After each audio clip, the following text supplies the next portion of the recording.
Page number 110 एक नजर revise करना, थोड़ा सा रह गया तो क्वेश्चन है।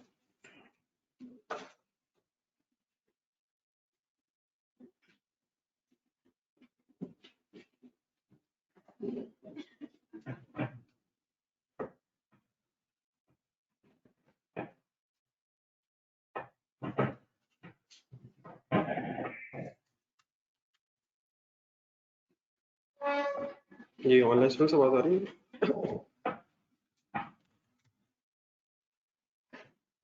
जी पॉइंट नंबर 6 तक आए थे, एक नजर देखा जरा रजिस्टर कॉल करके।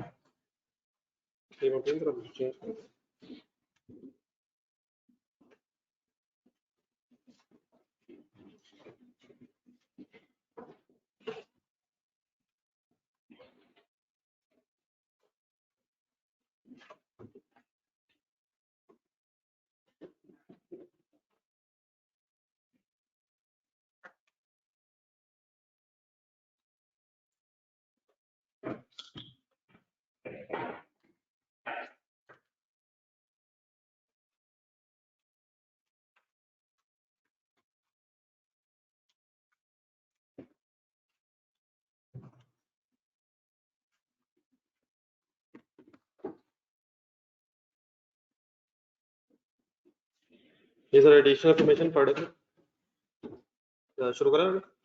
पॉइंट नंबर कौन सा था, कहाँ तक पहुंच गए? पॉइंट नंबर 6 देख के बताएं इसका क्या किया हमने।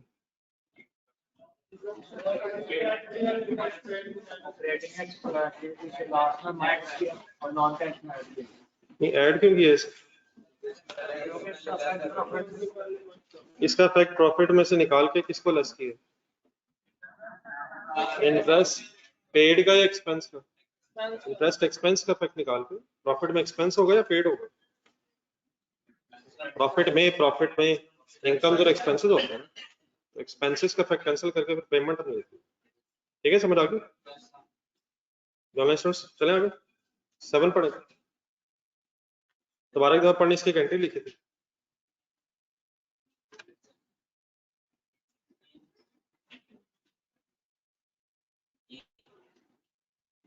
जी जी, नया एसेट कितने का था?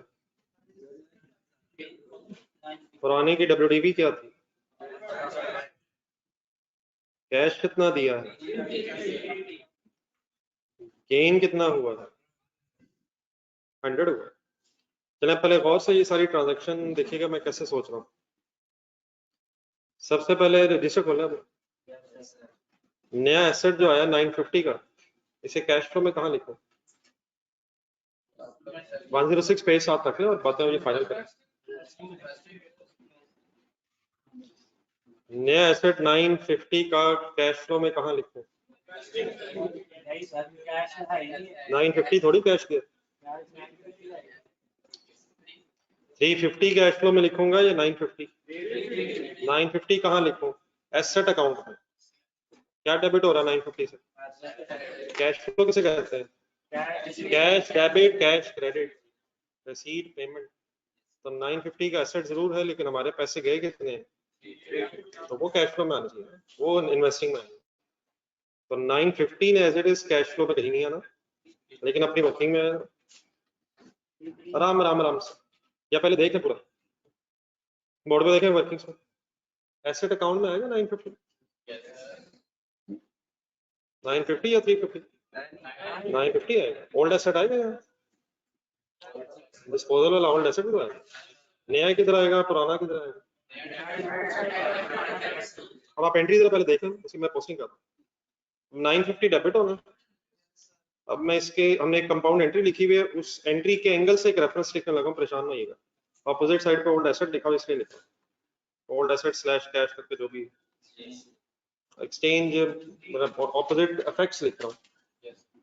950 के अगेंस्ट कौन सी चीजें क्रेडिट हुई हैं? कैश भी है बल्कि गेन भी है। ठीक है, कुछ तो नहीं मिलेगा। ऑपोजिट साइड पे दूसरी एंट्री, दूसरा इफेक्ट सॉरी 500 ठीक है, डिस्पोजल है, लेकिन इसके साथ भी मैं ऑपोजिट रेफरेंस ही लिखूंगा इस वक्त जो मैंने एंट्री लिखी हुई है। यकीनन डिस्पोजल रेफरेंस भी लिखा जा सकता है, तो रेफरेंस के अलावा तो इशू नहीं है। लेकिन असल में हमने डिस्पोजल अकाउंट बनाया नहीं, एंट्री देखा था हमने, कंपाउंड एंट्री देखो ना, हमने कंपाउंड एंट्री में ही गेन लॉस निकाल लिए, रिवाइज किया मैंने कुछ पेजेस के थे, तो यकीनन अगर मैंने एंट्री की होती डिस्पोजल अकाउंट डेबिट क्रेडिट तो फिर मैं रेफरेंस के तौर पर वो लिखता। इस वक्त क्योंकि ये वर्किंग्स हो रही हैं तो वर्किंग्स में फिगर सही जगह लिख लें, रेफरेंसेस अगर फॉर एग्जांपल में से डिफरेंट भी हो तो उससे फर्क नहीं पड़ेगा अनलेस एग्जामिनर ने लेजर्स मांगे। सही है, तो क्या रेफरेंस लिखो 500 के अगेंस्ट, न्यू मशीन सही रहेगी मतलब, या न्यू एसेट, न्यू मशीन लिखा था नहीं, कल रेफरेंस क्या लिख रहे थे, एंट्री बोल रहा देखे क्या लिखे थे, न्यू मशीन लिख रहे थे ना, तो मशीन ही लिख रहे थे, मशीन ही लिख रहे थे, old machine new machine, slash करके कैश, तो new asset debit old asset credit, ये कैश फ्लो में नहीं गई आना, ये एसेट अकाउंट में आना। अब आगे चलें जरा, कैश क्रेडिट कहाँ आना, कैश क्रेडिट कहाँ आना है, कैश फ्लो में आना है, किस एक्टिविटी में आना है, इन्वेस्टिंग एक्टिविटीज में कैसे आना है, payment for asset, payment for new machine, payment for new machine 350 positive आएगा नेगेटिव आएगा,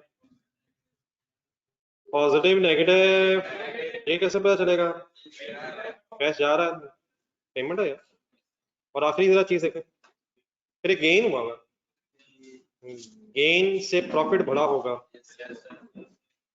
कैश फ्लो लेकिन गेन्स लॉसेस के लिए नहीं है, प्रॉफिट जब हम लेंगे तो उस प्रॉफिट में ये गेन प्लस हुआ होगा। अपना एक पेज पीछे जाए जरा, तो परसों डिस्कस हुआ था सर, प्लीज रजिस्टर का पिछला पेज निकालना है यार, इन गेन लॉसेस की कोई एडजस्टमेंट होती है अगर इंडायरेक्ट मेथड हो, क्या एडजस्टमेंट होती है सर, गेन को लेस क्यों करते हैं, लॉस को ऐड क्यों करते हैं, कैश फ्लो गेन लॉसेस के लिए नहीं है, तो गेन्स और लॉसेस का इफेक्ट कैंसिल करने के लिए गेन को लेस करेंगे और लॉस को ऐड बैक करेंगे, तो गेन हमारा ये लॉस है, प्रॉफिट में ऐड करूंगा या लेस करूंगा, कितना गेन है, प्लस है माइनस, पूरी बात जरा एक मिनट दोबारा सुना, एंट्री दोबारा देखें, एंट्रीज हमने सामने रखनी है और अकॉर्डिंगली डिसाइड करना है किस फिगर ने कहाँ कहाँ कैसे कैसे आना है, तो एंट्री जरा देखें, आपने न्यू एसेट अकाउंट नहीं बना रहे हैं, हम तो कैश फ्लो बना रहे हैं, तो कैश फ्लो में तो रिसीव्स और पेमेंट्स बस लिखनी है, तो न्यू एसेट ने डेबिट होना अपने लेजर में which is property plant equipment, old asset ने भी क्रेडिट होना है अपने लेजर में which means property plant equipment, यकीनन कैश ने क्रेडिट होना है कैश फ्लो स्टेटमेंट में, और कैश फ्लो स्टेटमेंट में कैश जो एसेट्स के केस जाता है वो इन्वेस्टिंग एक्टिविटीज में आना है, और जो गेन हुआ है ये कैश फ्लो में आना नहीं चाहिए, लेकिन क्योंकि इनडायरेक्ट मेथड में हमने प्रॉफिट से स्टार्ट करना है, उसके अंदर गेन आ रहा होगा, इसलिए उसको फिर मैंने कैंसिल करने के लिए ऑपरेटिंग एक्टिविटीज में लिख दिया। मेरी सजेशन ये है कि रादर देन आप बोर्ड से ढूंढने की क्या क्या कहाँ मैंने लिखा है, अपने हाथ से ट्राई करें, तो बाद में मैं दिखा देता हूँ, हमने सही लिखा ही नहीं, मैं कहाँ कहाँ कैसे कैसे किया, अपने हाथ से ट्रांजेक्शन को पोस्ट करूंगा, और तरतीब से यार उस्मान, पहले आपने गेन लिख दिया, अच्छा लिखिए, लेजर्स में भी लिखना, जहां जहां जैसे जैसे जाना है उस तरतीब से आए जाए,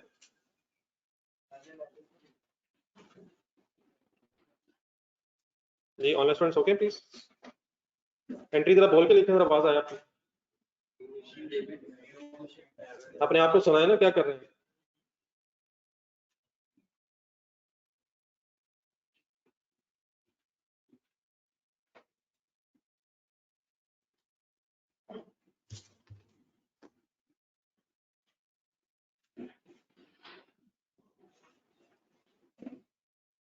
न्यू मशीन कहाँ डेबिट, कौन सा लेजर ज़हन में आता है, एसेट अकाउंट, और कंबाइन क्योंकि एसेट अकाउंट बना हुआ तो इसकी प्रॉपर्टी प्लांट इक्विपमेंट में, ओल्ड एसेट क्रेडिट भी asset account, cash credit cash flow में आएगा, गेन ने असूलन कैश फ्लो में आना नहीं था, लेकिन क्योंकि इनडायरेक्ट मेथड में प्रॉफिट से स्टार्ट हो जाता है, इसलिए प्रॉफिट में गेन आने की वजह से उसे फिर हमें कैंसिल करना पड़ेगा। ये कहाँ लिखा रहा बोल रहे हैं आप, प्रॉपर्टी प्लांट इक्विपमेंट में किधर किधर लिखा है? डेबिट साइड पे कितना लिखा है? क्रेडिट साइड पे कितना लिखा है? इन्वेस्टिंग एक्टिविटीज में कितना लिखा है? किस नाम से लिखा है? Payment for new machine. अच्छा, ये मेरे जो इनके साथ एक नरेशन वाले सेंटेंसेस है, ये कंपलसरी नहीं होता कि मैच करें। मसलन आप सिंपली ये भी लिख सकते हैं payment for property plant equipment, payment against machine. ये वर्ड्स मैच करना जरूरी नहीं है, फिगर्स और उनके जो ब्रैकेट्स वगैरह ये मैच होने चाहिए। और फाइनली आपने गेन लिखा है किस एक्टिविटी में लिखा है? इस एक्टिविटी में लिखा है। ऑपरेटिंग एक्टिविटी में पॉजिटिव लिखा है नेगेटिव लिखा है? और यार गेन पॉजिटिव होता है।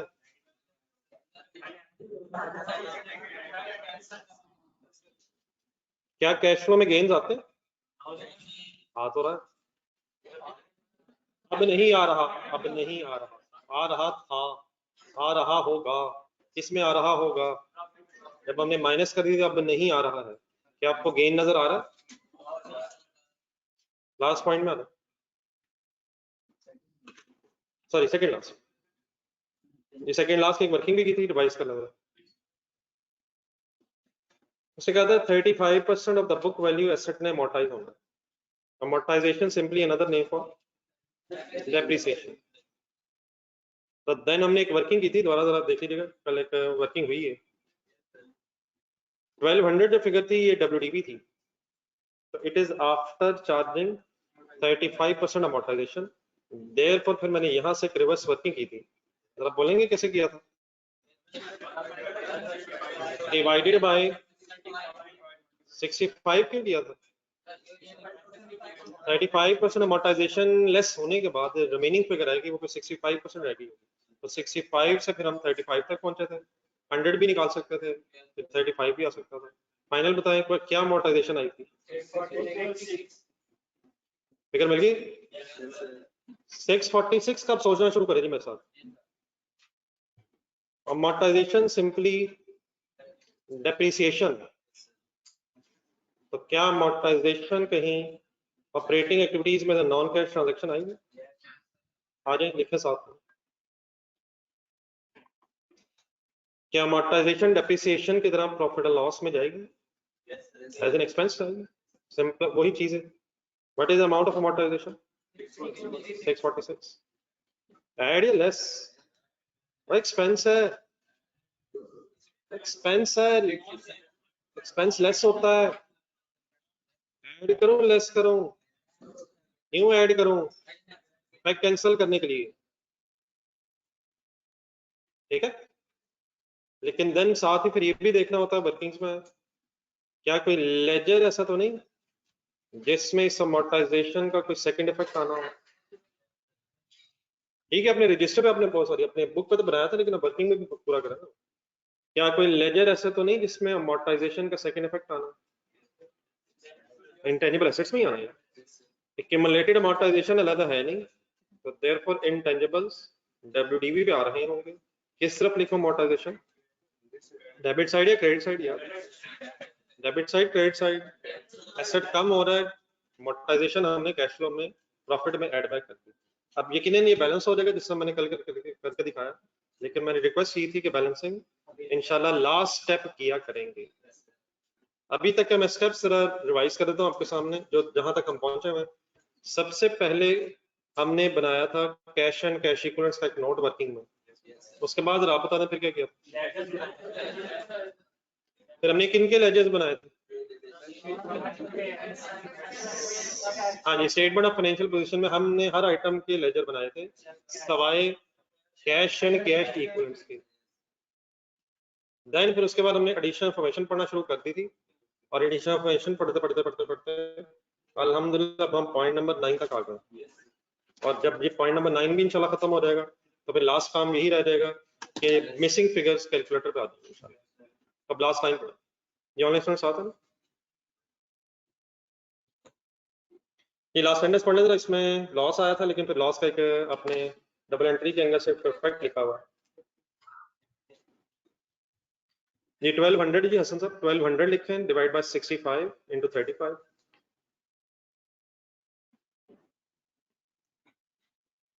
1200 डिवाइड बाय 35% अमोर्टाइजेशन चार्ज होगी हुई थी, तो इनटू 35।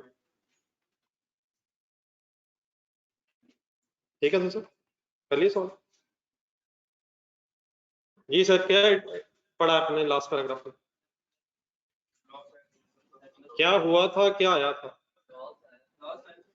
रिवैल्यूएशन हुई थी जिसके रिजल्ट में एसेट कम हो गया है। अच्छा ये सर, रिवैल्यूएशन लॉस की एंट्री होती है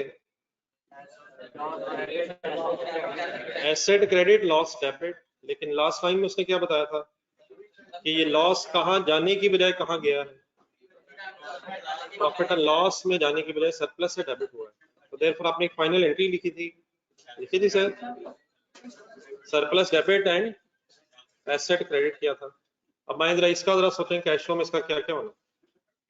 ना सर, रिलैक्स रिलैक्स, सवाल मेरे जवाब आपको। एक मिनट, ये है कैश फ्लो सामने रखे जी अपने, ये खोल कर रखे इस तरह यार, रजिस्टर खुला होना, क्यों बंद हो जाता है क्यों? ये 3300 का हमेशा लॉस आया है, पिछले साल का कुछ सरप्लस पड़ा जो इस साल 3300 एडजस्ट हुआ, तो ये अज्यूम करेंगे कि 3300 का लॉस और 3300 नहीं, अब देखे ना हम, अगर तो हमें पता चले कि 3300 का लॉस आया था और सरप्लस 3000 पड़ा था, फिर तो डेफिनेटली हम ब्रेकअप कर सकते हैं। तो ये फिर एस्पेक्ट किया ना, नहीं लिखा भी इस तरह हुआ है, पढ़ लेते हैं दोबारा। The amount was charged against surplus recorded in earlier, ये अमाउंट जो है सरप्लस से एडजस्ट हुई, अनलेस पता चल जाए कोई बैलेंसिंग फिगर बची है जो प्रॉफिट लॉस में गई। मतलब ये लास्ट सेंटेंस सिंपली क्या कह रहा है कि जो लॉस आया था वो सरप्लस से चार्ज हुआ, अनलेस पता चल जाए कि कुछ प्रॉफिट लॉस में गया। तो फिर जब हम एंट्री भी लिखते हैं तो उसमें ब्रेक करते हैं, कितना सरप्लस डेबिट करते हैं जितना पड़ा हुआ था, और अगर एक्स्ट्रा है तो प्रॉफिट लॉस में गया होता, और जब प्रॉफिट लॉस में गया होता वो यकीनन प्रॉफिट को अफेक्ट करता। ठीक है, तो अब आपने गौर से एंट्री देखें, ये कैश ट्रांजेक्शन है जी या नॉन कैश? बताएं इसका कैश फ्लो में क्या करें?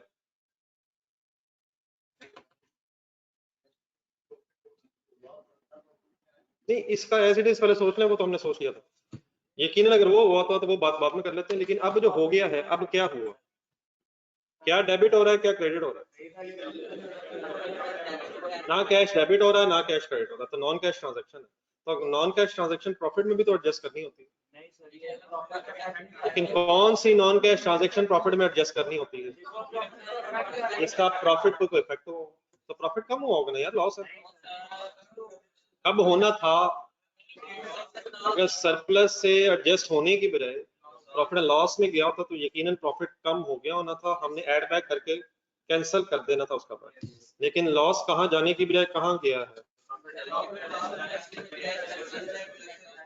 इसलिए अब ये नॉन कैश ट्रांजैक्शन है और प्रॉफिट को इसने इफेक्ट किया नहीं है, तो अब इसका कैश फ्लो के अंदर कोई काम नहीं, लेकिन वर्किंग्स में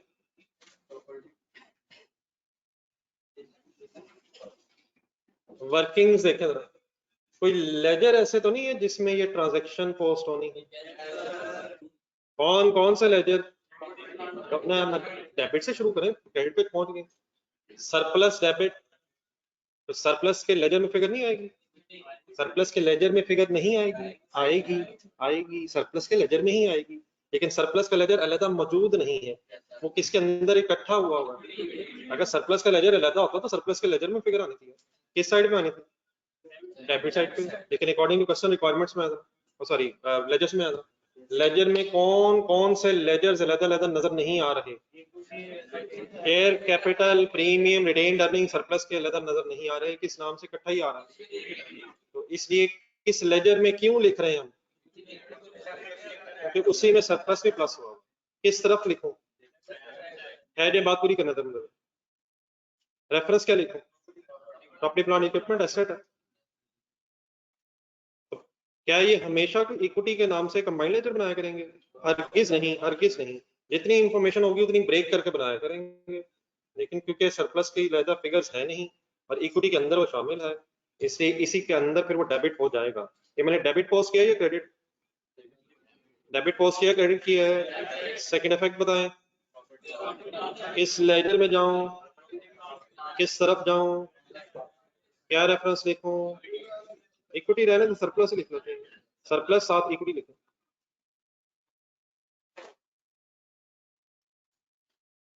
ठीक है, इक्विटी भी लिखा जा सकता है, लेकिन इक्विटी में कहा, सरप्लस में इफेक्ट आया। तो दोबारा एक सेकंड सुन लें, कैश फ्लो के अंदर मैंने किस एक्टिविटी में लिखा है? Operating, investing, financing. यार ऑपरेटिंग में तो आती है नॉन कैश ट्रांजेक्शन। रिपीट करें, कौन सी नॉन कैश आती है? डेप्रिसिएशन की एंट्री बोले तो डेप्रिसिएशन भी तो नॉन कैश ट्रांजैक्शन है, वो लिखवा दिया। अमोर्टाइजेशन भी तो नॉन कैश ट्रांजैक्शन है, वो भी लिखवा दी। बैड डेट्स भी लिखवा दी। इस गरीब के साथ क्या, इस गरीब के साथ हमारा क्या इख्तिलाफ है? ये नॉन कैश तो है, लेकिन प्रॉफिट पे इसने इफेक्ट नहीं किया। अगर सरप्लस के एडजस्टमेंट की बजाय लॉस डेबिट होता तो यकीनन हम इसे भी प्रॉफिट में ऐड बैक करके कैंसिल करते। तो वंस अगेन काइंडली बोर्ड से ढूंढने की बजाय कहाँ कहाँ इफेक्ट गए, खुद जरा सोचें, कहाँ नहीं गए, कहाँ गए हैं, वहां पहुंचे। बाद में मैं दिखा देता हूँ। तो तरीका इसका क्या है कि जो भी ट्रांजैक्शन आए उससे लॉजिकली सोचा जाए, अपनी कैश फ्लो के एंगल से भी और वर्किंग के एंगल से भी, रिलैक्स रह के उसे पोस्ट किया जाए। Finding any confusion in this last part? You online students? Have a seat, Mr. Asif. मैं हूँ मिस्टर आसिफ यार, कमाल हो गया। आज मेरा नाम आसिफ होता, आसिफ ढूंढते हैं जी। पॉइंट नंबर 10 ढूंढो।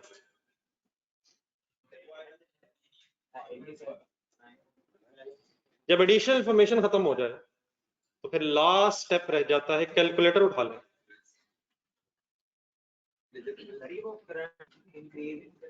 आने लगा सब कुछ आने लगा। वो सब कुछ अब कैसे आएगा? वो हमें एडिशनल इंफॉर्मेशन में नहीं बताया, हम खुद बैलेंस कर रहे हैं।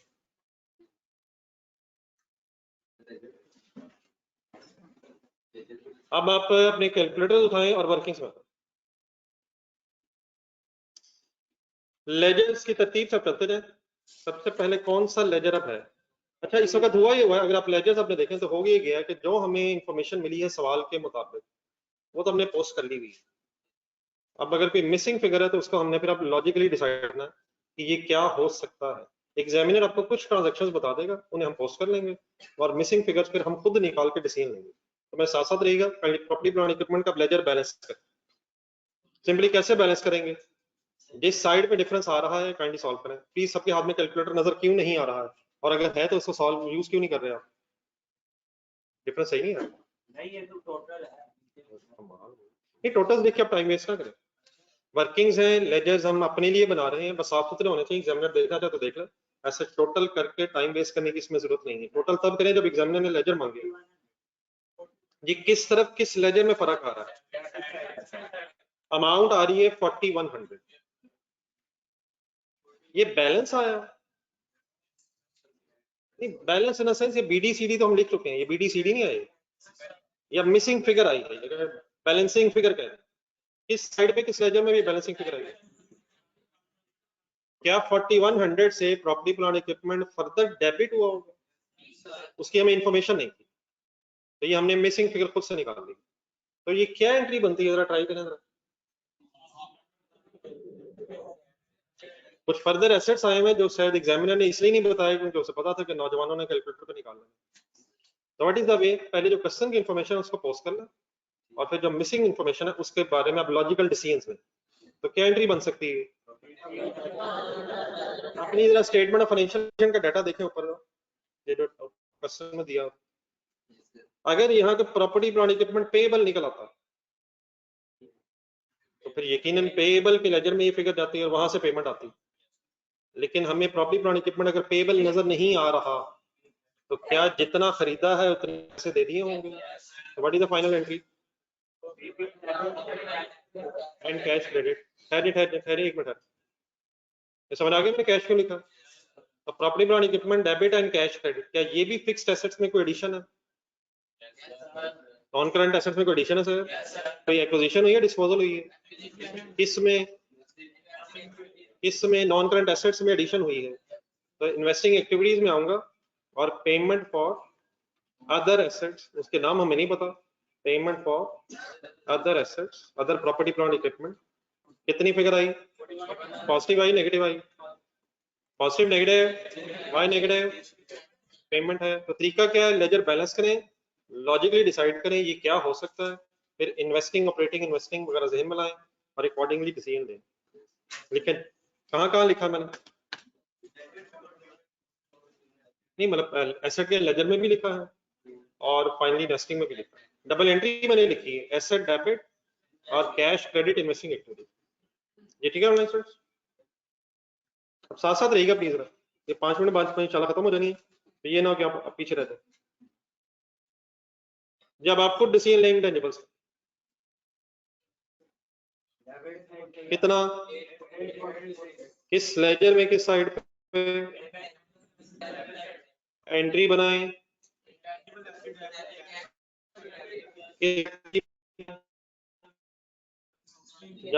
जाएं non current assets, page number 106 के एंड में जरा डेफिनेशंस देख के फाइनल कर दीजिएगा। नॉन करंट एसेट्स में एडिशन डिलीशन अगर हो तो इन्वेस्टिंग एक्टिविटी है। नॉन करंट एसेट्स में क्या क्या आता है?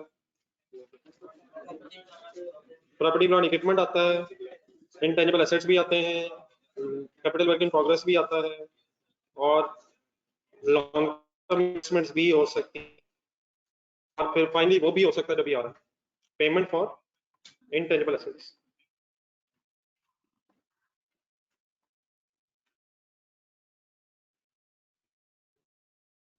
एट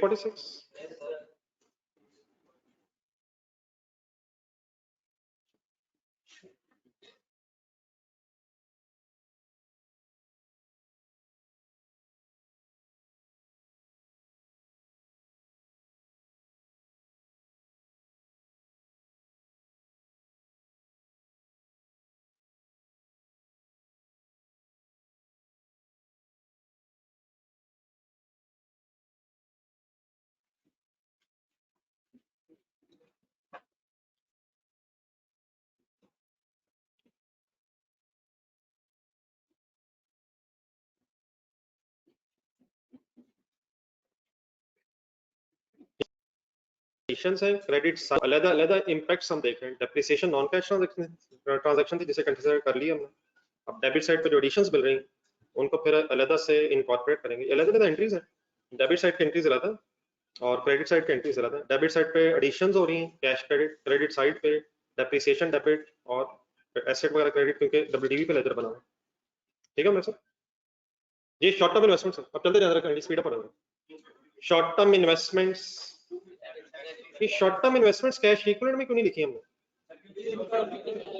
क्योंकि इसकी मेच्योरिटी डेट गिवन नहीं, ये भी नहीं बताया था ये हाईली लिक्विड इन्वेस्टमेंट्स हैं। देयरफॉर अब दोबारा 106 पेज पे जाएं, ये जो 250 की इसमें एडिशन हुई है इसकी एंट्री बोला जरा एक मिनट, ये भी एडिशन है short term investment debit cash credit. अब 106 पेज पे जाएं, ढूंढने किस एक्टिविटी में आना है, ये कहाँ कल बहस हुई थी इसकी? ये तो कैश एंड कैश इक्विवेलेंट है। अगर ये कैश एंड कैश इक्विवेलेंट में आ गई होती, मैच्योरिटी डेट 3 मंथ से कम होने की वजह से, फिर इसका लेजर बनना ही नहीं था। वो क्यों? लेजर हम किसके बनाते हैं, लेजर किसके बनाते हैं, किसके बनाते हैं? बैलेंस शीट आइटम्स के other than cash and cash equivalents. और अगर इसे कैश एंड कैश इक्विवेलेंट्स में हमने नहीं दिया है तो देन फिर इसने इन्वेस्टिंग एक्टिविटीज में आना। ढूंढने जरा डेफिनेशन अब पूरी पढ़ लें दोबारा, बोल देना देख के क्या लिखी हुई। Acquisition and disposal of non-current assets and those investments not included in cash and cash equivalents। 250 की एंट्री बोले, किस एक्टिविटी में जाऊं? Payment for short term investments.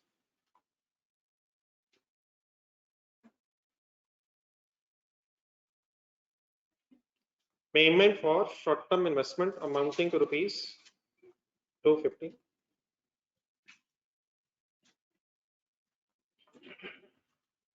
ठीक है सर?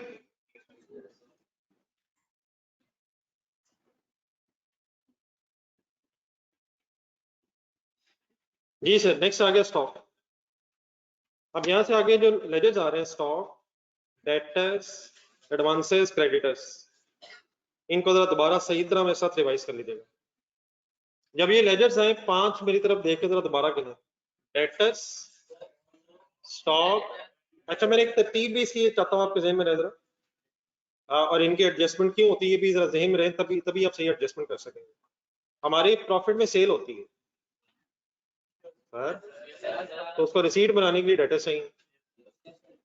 हमारे प्रॉफिट में दूसरे नंबर पे कॉस्ट ऑफ सेल होती है, उसको पहले परचेज बनाने के लिए स्टॉक चाहिए, फिर उस परचेज को पेमेंट बनाने के लिए क्रेडिटर्स चाहिए, और फिर जो एक्सपेंसेस होते हैं हमारे प्रॉफिट में उन्हें पेमेंट बनाने के लिए प्रीपेड एक्सपेंसेस और एक्सपेंसेस पेएबल चाहिए।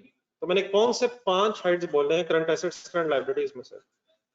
Debtors, stock, creditors, prepaid expenses, expenses payable. इनको इनडायरेक्ट मेथड में कैश फ्लो में लिखने का मकसद ये है कि इनडायरेक्ट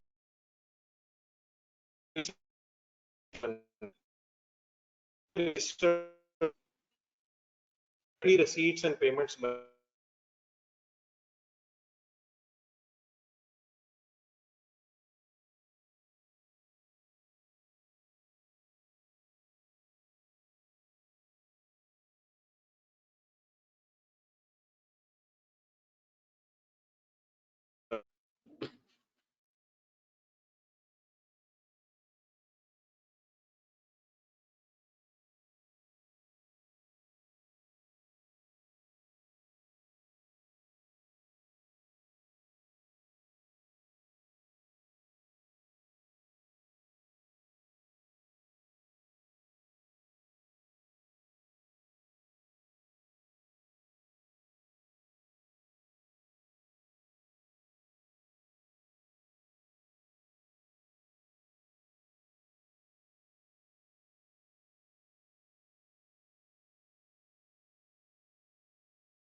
आवाज तो ठीक होगी।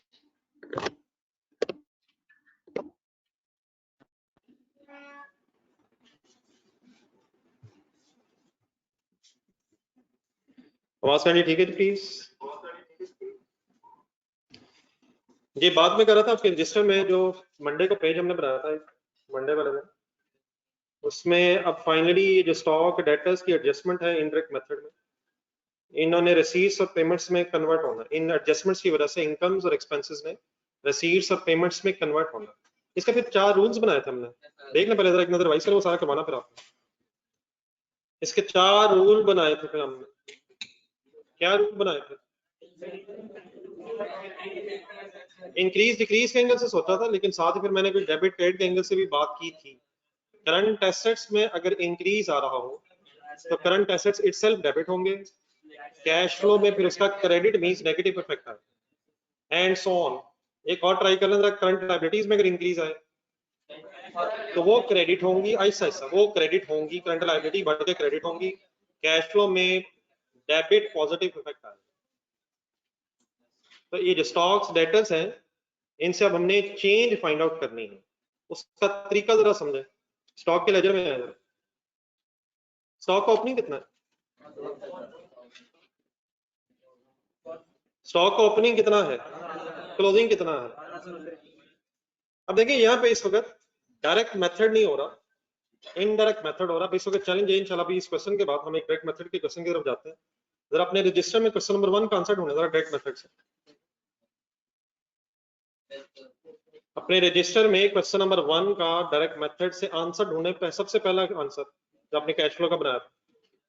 अगर डायरेक्ट मेथड होना तो फिर स्टॉक के लेजर में से कोई इंक्रीज डिक्रीज नहीं निकलनी, स्टॉक के लेजर में कॉस्ट ऑफ सेल लिख के परचेज आनी है, परचेज ने फिर क्रेडिटर्स के लेजर में जाके पेमेंट बनना है। लेकिन हम इस वक्त डायरेक्ट मेथड में नहीं है, इनडायरेक्ट मेथड में हमने इंक्रीज डिक्रीज से वही एडजस्टमेंट करनी है जो डायरेक्टली होती है, वो हमने इनडायरेक्टली करनी है। तो इस वक्त किस मेथड से क्वेश्चन हो रहा है, तो इसलिए हमारे जहन में वो 4 रूल आने चाहिए। तो आप स्टॉक दोबारा देखें, what is opening stock, what is closing stock, इसको जरा एज इट इज बैलेंस करवाएं जरा। हाँ जी बिल्कुल सही है, आपने कहा टू 90 डेबिट साइड पे डिफरेंस है, यानी ये बस वर्ड गलत है, यही वर्ड सही करना है। ये परचेजेस का जब मैं कॉस्ट ऑफ सेल लिखता, फिर बैलेंसिंग फिगर आनी थी ना परचेजेस। तो विदाउट कॉस्ट ऑफ सेल लिखे यहाँ परचेजेस कैसे आ सकते हैं? तो ये क्या आया, ये क्या आया, ये परचेजेस नहीं आई, ये इंक्रीज आया डिक्रीज आया, ये इंक्रीज आया। ये कैसे पता चला ये इंक्रीज आया? क्या ओपनिंग क्लोजिंग में डिफरेंस क्लोजिंग ज्यादा है? क्या ये डेबिट इंक्रीज आया या क्रेडिट इंक्रीज है? तो इसको कैसे लिखा करेंगे अगर इनडायरेक्ट मेथड है? तो डिफरेंस आया इसके साथ में क्या लिखूंगा? इंक्रीज है। ये परचेज क्यों नहीं है? परचेज कब बनेगी? जब opening closing cost of sale लिखेंगे तो परचेज बनेगी। ओपनिंग क्लोजिंग के डिफरेंस है तो परचेज नहीं बनती। और परचेज हम किस मेथड में बनाएंगे? डायरेक्ट में या इनडायरेक्ट में? और इनडायरेक्ट में क्या करेंगे? प्रॉफिट के अंदर कॉस्ट ऑफ सेल आ रही होगी और इस इंक्रीज डिक्रीज से वो परचेज में कन्वर्ट हो जाएगी। ये पिछले पेज दोबारा निकालें, जो क्वेश्चन नंबर 1 को हमने सॉल्व किया था इनडायरेक्ट मेथड से सबसे पहले।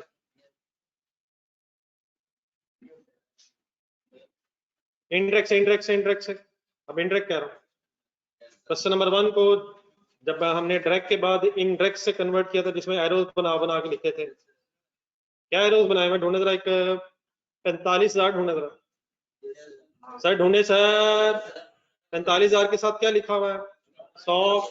45,000 के साथ लेफ्ट साइड पे स्टॉक, राइट साइड पे पढ़े क्या लिखा हुआ है? ये क्या किया था, क्यों किया था?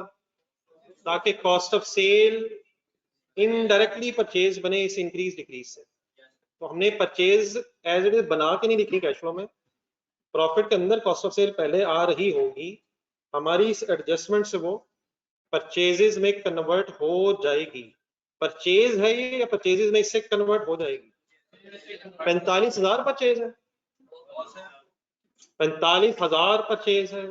45,000 के डिफरेंस से 3,04,000 ढूंढने पर हिम्मत हिम्मत हिम्मत 3,04,000 नेगेटिव कन्वर्ट हो जाएगा 3,49,000 में। तो इनडायरेक्टली परचेजेस बननी है और फिर इनडायरेक्टली पेमेंट बननी है। तो इन लेजर्स को इनडायरेक्ट मेथड में बैलेंस करने का तरीका क्या है? What is opening, what is opening, what is closing, where is the difference? Debit side. क्या ये स्टॉक में इंक्रीज है? क्या स्टॉक में इंक्रीज का मतलब स्टॉक डेबिट है? क्या स्टॉक डेबिट का मतलब कैश फ्लो में, कैश फ्लो में, कैश फ्लो में, कैश फ्लो में पॉजिटिव लिखो नेगेटिव लिखो? है कैसे लिखना है? एक सेकंड, बात मैंने पूरी कर लेने दीजिएगा। अब जहाँ ये अमोर्टाइजेशन एड बैक्स हुई हुई है, यहाँ हम अब एक दो लाइन अपनी छोड़नी है, बाद में जब लिखेंगे हेडिंग लिखनी है, जरा वापस आए, जरा पिछले पेजेस पे हेडिंग भी ढूंढना। Changes in working capital. ये वर्किंग कैपिटल किसे कहते हैं? करंट एसेट्स करंट लायबिलिटीज के डिफरेंस को कहते हैं। तो नीचे क्योंकि हेडिंग में करंट एसेट्स और करंट लायबिलिटीज की अमाउंट्स ने आना, इसलिए ये हेडिंग बन गई। अब इसके नीचे क्या फिगर आ गई? सर जी क्या फिगर आ गई सर? स्टॉक, और इसके सामने क्या आ गया? तो 90 पॉजिटिव आ गए, नेगेटिव आ गए? नेगेटिव क्यों आए? तो डेबिट हो रहा है। क्या डेबिट हो रहा है, क्या क्रेडिट हो रहा है? स्टॉक डेबिट हो रहा है, कैश फ्लो में क्रेडिट इफेक्ट मींस नेगेटिव आ जाएगा। ठीक है, तो काइंडली इसी तरह लिखिए जिससे मैंने लिखा। तो इज इट परचेज? परचेज कैसे बनेगी? तो परचेज बनाई क्यों नहीं है? क्योंकि इनडायरेक्ट मेथड है, परचेज इनडायरेक्टली बनेगी इस एडजस्टमेंट से। ठीक है, नहीं स्टॉक का लेजर है, अब increase in stock. Operating activities में तो स्टॉक के सामने ब्रैकेट लगा दें, खुद ही पता चल रहा है कि स्टॉक का नेगेटिव इफेक्ट आना। स्टॉक बढ़ने से कैश फ्लो में नेगेटिव इफेक्ट है। अगर स्टॉक बढ़ रहा है तो मैंने नेगेटिव क्यों लिखा? स्टॉक अपने लेजर में डेबिट हो रहा है, कैश फ्लो में उसका क्रेडिट इफेक्ट आ रहा है। डबल एंट्री पूरी हो रही है। कैसे? स्टॉक डेबिट कैश क्रेडिट के एंगल से। मैंने एक और चीज भी एग्जाम्पल लाया था, स्टॉक बढ़ रहा है कम हो रहा है? वो रट्टा भी जरा देख, मैंने वो 4 पॉइंट से बनाया था। स्टॉक बढ़ रहा है कम हो रहा है, तो कैश फ्लो में पॉजिटिव या नेगेटिव? नेगेटिव इफेक्ट आएगा। चलिए अब डेटर्स फाइनल करवाएंगे। डेटर्स किस तरफ डिफरेंस देखो? क्या डेटर्स में भी इंक्रीज है? क्या डेटर्स में इंक्रीज का मतलब भी डेबिट है? क्या इसने भी वर्किंग कैपिटल चेंजेस में आना है? इनडायरेक्ट मेथड में वर्किंग कैपिटल चेंजेस में कौन कौन सी 5 फिगर्स ने आना? बोलना है।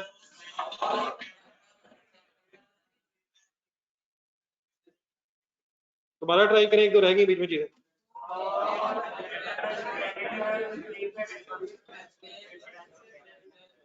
दोबारा ट्राई करें, शुरू नहीं हुई।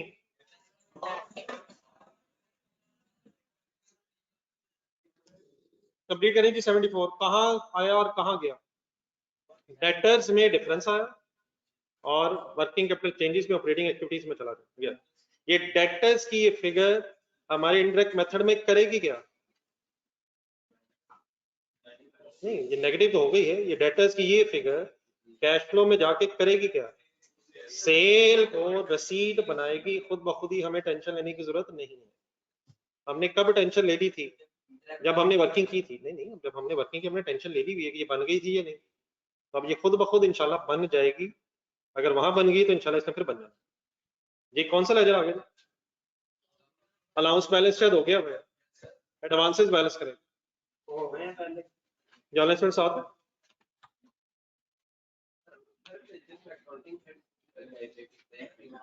नहीं, यहाँ क्योंकि हमने पूरा लेजर बनाया ही नहीं है।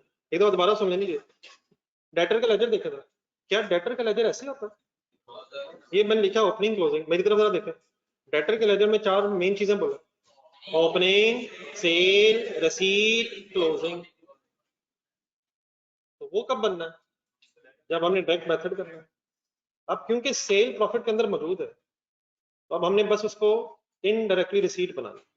अब ये डेटर का हम पूरा लेजर बना ही नहीं रहे। ऐसा ऐसा अगर हम बड़े बड़े हो गए तो शायद हम ये डेटर के लेजर ना भी बनाए तो बात बन सकती है। अपना सवाल देखें जरा। लेकिन सवाल में इसका 10 में नेट हुआ है, लेजर का ओपनिंग क्लोजिंग सिंपली देखें। डेटर का ओपनिंग कितना है? नहीं, वहां तो नेट हुआ है, जरा इसे ही देखें जरा। 400 है। क्लोजिंग कितना है? कितना डिफरेंस है? इंक्रीज है। डेबिट है क्रेडिट है? डेटर डेबिट है, कैश फ्लो क्रेडिट है। तो यहाँ शायद ये लेजर्स की जरूरत नहीं है, लेकिन लेजर बन जाए तो शायद और आसानी हो जाती है। अब ये भी सोचने की जरूरत नहीं कि डेबिट हो रहा है क्रेडिट हो रहा है, ये किधर डिफरेंस आया हुआ है और देयरफॉर कैश फ्लो में क्रेडिट हो जाए। स्टॉक फाइनल करें जरा तेजी से, बट ओपनिंग स्टॉक 1000, क्लोजिंग कितना इजाफा हो रहा है? डेबिट हो रहा है, कैश फ्लो में क्रेडिट हो जाए तो भी इंशाल्लाह बढ़ने वाले हैं। तो इन लेजर्स में से ये लेजर हम पूरे बना ही इसलिए नहीं रहे क्योंकि इन लेजर से रिलेटेड जो सेल है, जो कॉस्ट ऑफ सेल है, जो एक्सपेंसेस हैं, वो ऑलरेडी प्रॉफिट के अंदर मौजूद हैं। हमें बस इनडायरेक्ट एडजस्टमेंट्स करके उनको रिसीट्स और पेमेंट्स में कन्वर्ट करना है। हाँ, ये लेजर हमने पूरे पूरे बनाने हैं अगर मेथड डायरेक्ट हो गया। इनडायरेक्ट में क्यों जरूरत नहीं, क्योंकि प्रॉफिट में कुछ चीजें आ जाती हैं तो उनका बस रिवर्स करके या इनडायरेक्टली एडजस्ट करके हमने फिगर्स देते हैं। ठीक है, चलिए एक मिनट एडवांसेस पर रुकिए जरा। ये एडवांसेस एंड डिपॉजिट्स वर्ड लिखा होता है सवाल में देखिए, ये क्या होता है जी एडवांसेस डिपॉजिट्स? अगर इनमें डिफरेंस होता कोई, वैसे है तो नहीं, अगर इनमें डिफरेंस होता तो इसने भी कहाँ आना था? यही वर्किंग कैपिटल चेंजेस में ही आना। ये भी प्रीपेड एक्सपेंसेस टाइप थी। क्रेडिटर्स में एक सेकंड करवाएं जरा, क्रेडिटर्स कैसे बैलेंस करो? 100 किधर आ रहा है? क्रेडिटर्स इंक्रीज हो रहे हैं डिक्रीज हो रहे हैं? और क्रेडिट हो रहे हैं। स्टॉक का लेजर देखें, डेटर का लेजर देखें, वहां तो डेबिट साइड पे इंक्रीज लिखा है, वो एसेट्स हैं। ये भी इंक्रीज है लेकिन इंक्रीज इन लायबिलिटी है। नहीं मतलब ये मेरा इंक्रीज है डिक्रीज है? इंक्रीज है, लेकिन किस में? करंट लायबिलिटी में अगर इंक्रीज है तो करंट लायबिलिटी क्रेडिट हो रही है। कैश फ्लो में बताएं कैसे लिखूं? डेबिट मींस कैसे लिखूं? तो उधर अगर क्रेडिट है तो इधर, उधर क्रेडिट है तो इधर, उधर किधर क्रेडिट? वर्किंग्स में अगर लेजर में क्रेडिट है तो इधर डेबिट फिगर आ गई कितनी? 100। तो ये क्रेडिटर्स भी कहाँ आने हैं? वर्किंग कैपिटल चेंजेस में आने हैं। पॉजिटिव लिखो या नेगेटिव? Why positive? या क्रेडिट डेबिट हो रहा है, क्रेडिटर्स में इंक्रीज से पॉजिटिव फिगर कैश फ्लो में। आई होप के बात समझ आ गई है। आगे बढ़े जरा। आगे क्या है? टैक्स पेएबल ना अभी ये बिल्कुल गलत वर्ड हो गया। अब यहाँ वर्ड सही करने हैं। नहीं एक मिनट, वर्ड सही करने हैं। टैक्स पेएबल के लेजर देखें। टैक्स पेएबल के लेजर में बेटा हम ओपनिंग क्लोजिंग का डिफरेंस नहीं ले रहे। आप ये इंक्रीज डिक्रीज का वर्ड यूज करेंगे जब ओपनिंग क्लोजिंग का डिफरेंस ले रहे हैं। क्या ये लेजर गौर से देखें पूरा बना हुआ जिस तरह होता है? नहीं, बस एक फिगर मिसिंग है। 4 फिगर्स में से बस एक फिगर मिसिंग है। क्या हमने सिर्फ 1500 और 2250 का डिफरेंस लेना है या इस लेजर को बैलेंस करना है? इस लेजर में क्या क्या मौजूद है? ओपनिंग, क्लोजिंग, पेमेंट मौजूद है। तब जो डिफरेंस आएगा वो कोई इंक्रीज डिक्रीज वर्ड यूज करेंगे या एक्सपेंस आएगा? अब ये पूरा लेजर बना हुआ है, तो इंक्रीज डिक्रीज कहाँ कहाँ करनी है? 5 लेजर जहन में लाएं। कौन कौन से? 5 जहन में रखें, एक आध शायद बीच में और आएगा, इन्हीं से मिलता जुलता। डायरेक्ट मेथड जहन में लाएं, ढूंढने के रजिस्टर में डायरेक्ट मेथड। डायरेक्ट मेथड का पहला फॉर्मेट क्या उसमें टैक्स पेड आता है? टैक्स पेड आता है या increase decrease in tax expense आता है? टैक्स पेड आता है। किधर आता है टैक्स पेड? एंड में आता है, ऑपरेटिंग एक्टिविटीज के एंड में आता है। इनडायरेक्ट मेथड देखें, इनडायरेक्ट मेथड का फॉर्मेट होना, क्या वहां भी आता है टैक्स पेड? तो दोनों में टैक्स पेड ही आते हैं, तो टैक्स का कोई इंक्रीज डिक्रीज की स्टोरी नहीं है। इंक्रीज डिक्रीज की स्टोरी किस किस की है? Debtors, stock, creditors. हमने अभी भी नहीं बोला, अल्हम्दुलिल्लाह हम फिर जीत गए। 5 पूरे होते भी कि नहीं? 1750 तो अब टैक्स पेबल को बैलेंस करके क्या फाइंड आउट होना है? Tax expense. यार टैक्स एक्सपेंस किधर से मिल रहा है?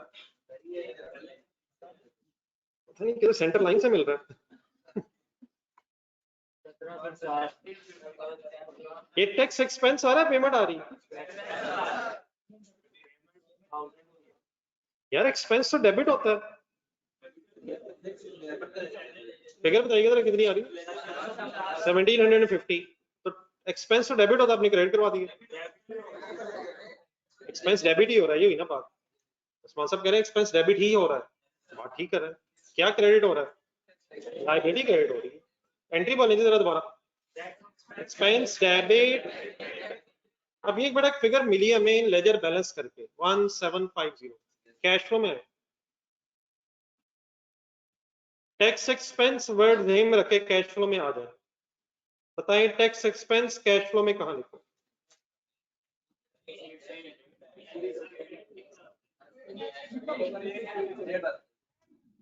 ऐड कर दें, मल्टीप्लाई कर देते हैं। टैक्स एक्सपेंस कैश फ्लो में कहां लिखो? टैक्स पेड हमने लिख लिया हुआ है, टैक्स एक्सपेंस की बात कर रहा हूं। टैक्स एक्सपेंस कैश फ्लो में कहां लिखें? ये कहीं भी नहीं आता है, स्टार्टिंग पॉइंट होता है प्रॉफिट बिफोर टैक्स।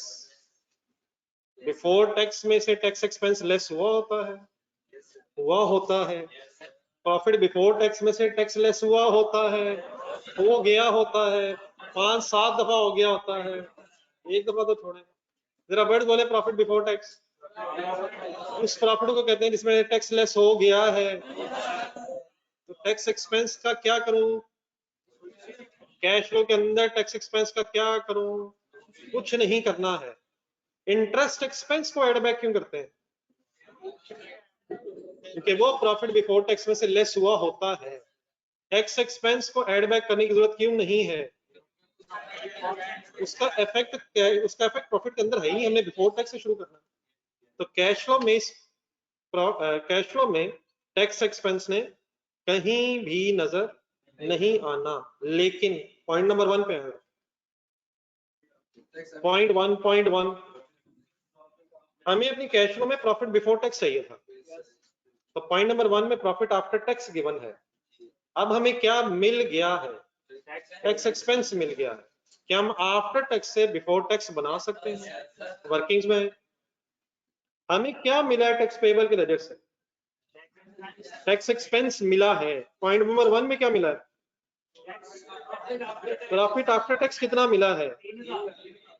तो क्या यहां से इन दोनों फिगर्स को आपस में रिलेट करके हम अपने लिए प्रॉफिट बिफोर टैक्स ढूंढ सकते हैं? What is the profit after tax? 3000 में गेम चल रही है। क्या प्रॉफिट आफ्टर टैक्स से पहले टैक्स आता है?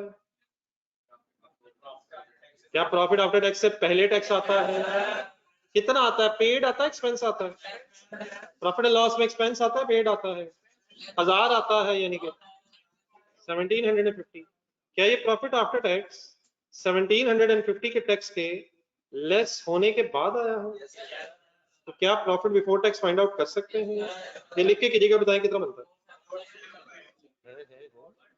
हाँ ये हुई ना बात, शुक्र है कोई तो मेरे जैसा है। और जो हंसे हैं उन्होंने कैलकुलेटर यूज नहीं किया अभी तक, उन्होंने वो भी सुना है वो भी सुना है और मुस्कुरा दिए हैं। हमने ना वो बताया ना वो बताया है।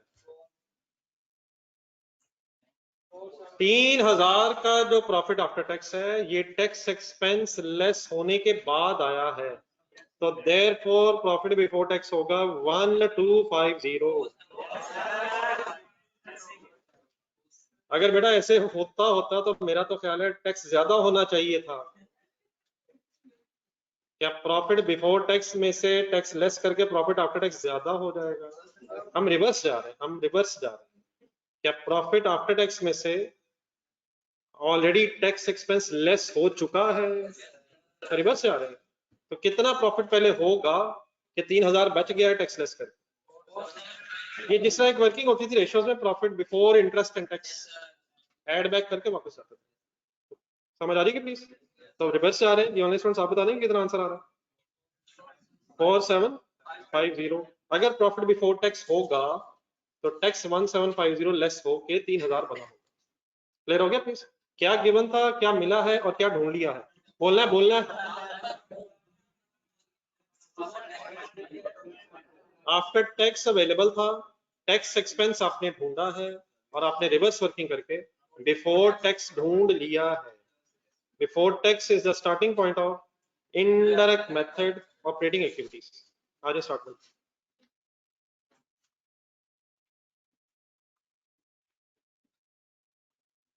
बहरहाल आई होप के eight the end of the day बात पूरी आपने क्लियरली समझ ली है।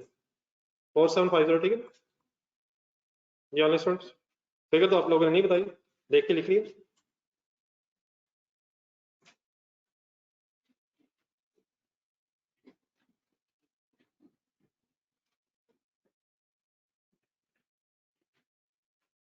हमने 4 मेन स्टेप्स किए हैं सर एक क्वेश्चन सॉल्व करते हुए।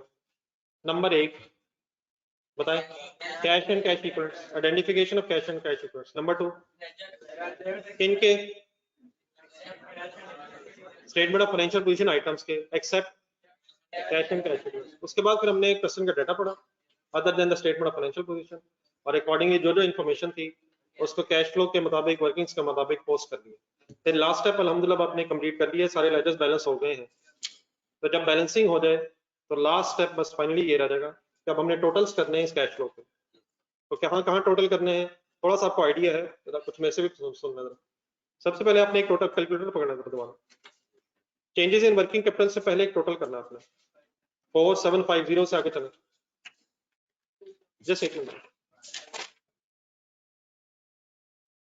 4750 प्लस माइनस करके 646 तक बताएं आंसर। 6570। ये नाम मैंने पहले भी बताए थे, दोबारा सुन लें, लिख लें। ये है profit before working capital changes.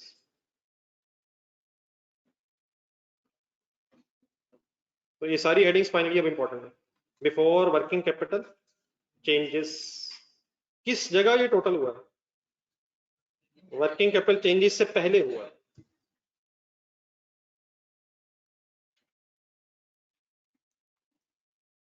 Then इसी 6570 को कंटिन्यू करें कैलकुलेटर पे। इकट्ठे हो गए यहाँ तक?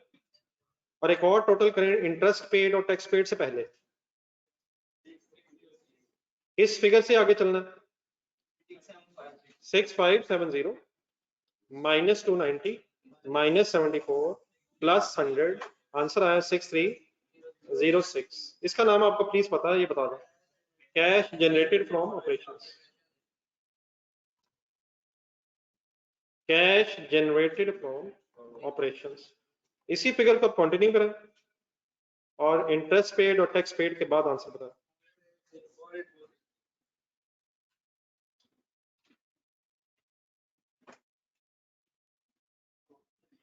कैश जनरेटेड फ्रॉम ऑपरेशंस को कंटिन्यू करके 500 और 1000 माइनस करके आंसर आया 4806। इसका फाइनल नाम भी आपको पता है, net cash flow from operating activities. Net cash flow from operating activities.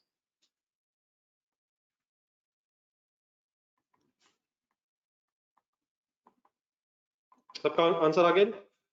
4806 ठीक है। देन कर ली नेक्स्ट इन्वेस्टिंग एक्टिविटीज में जाए। अब इन्वेस्टिंग एक्टिविटीज का एक अलहदा टोटल करना है आपने। अलहदा टोटल का मतलब सिर्फ इन्वेस्टिंग एक्टिविटीज के अंदर जो फिगर्स आ रहे हैं।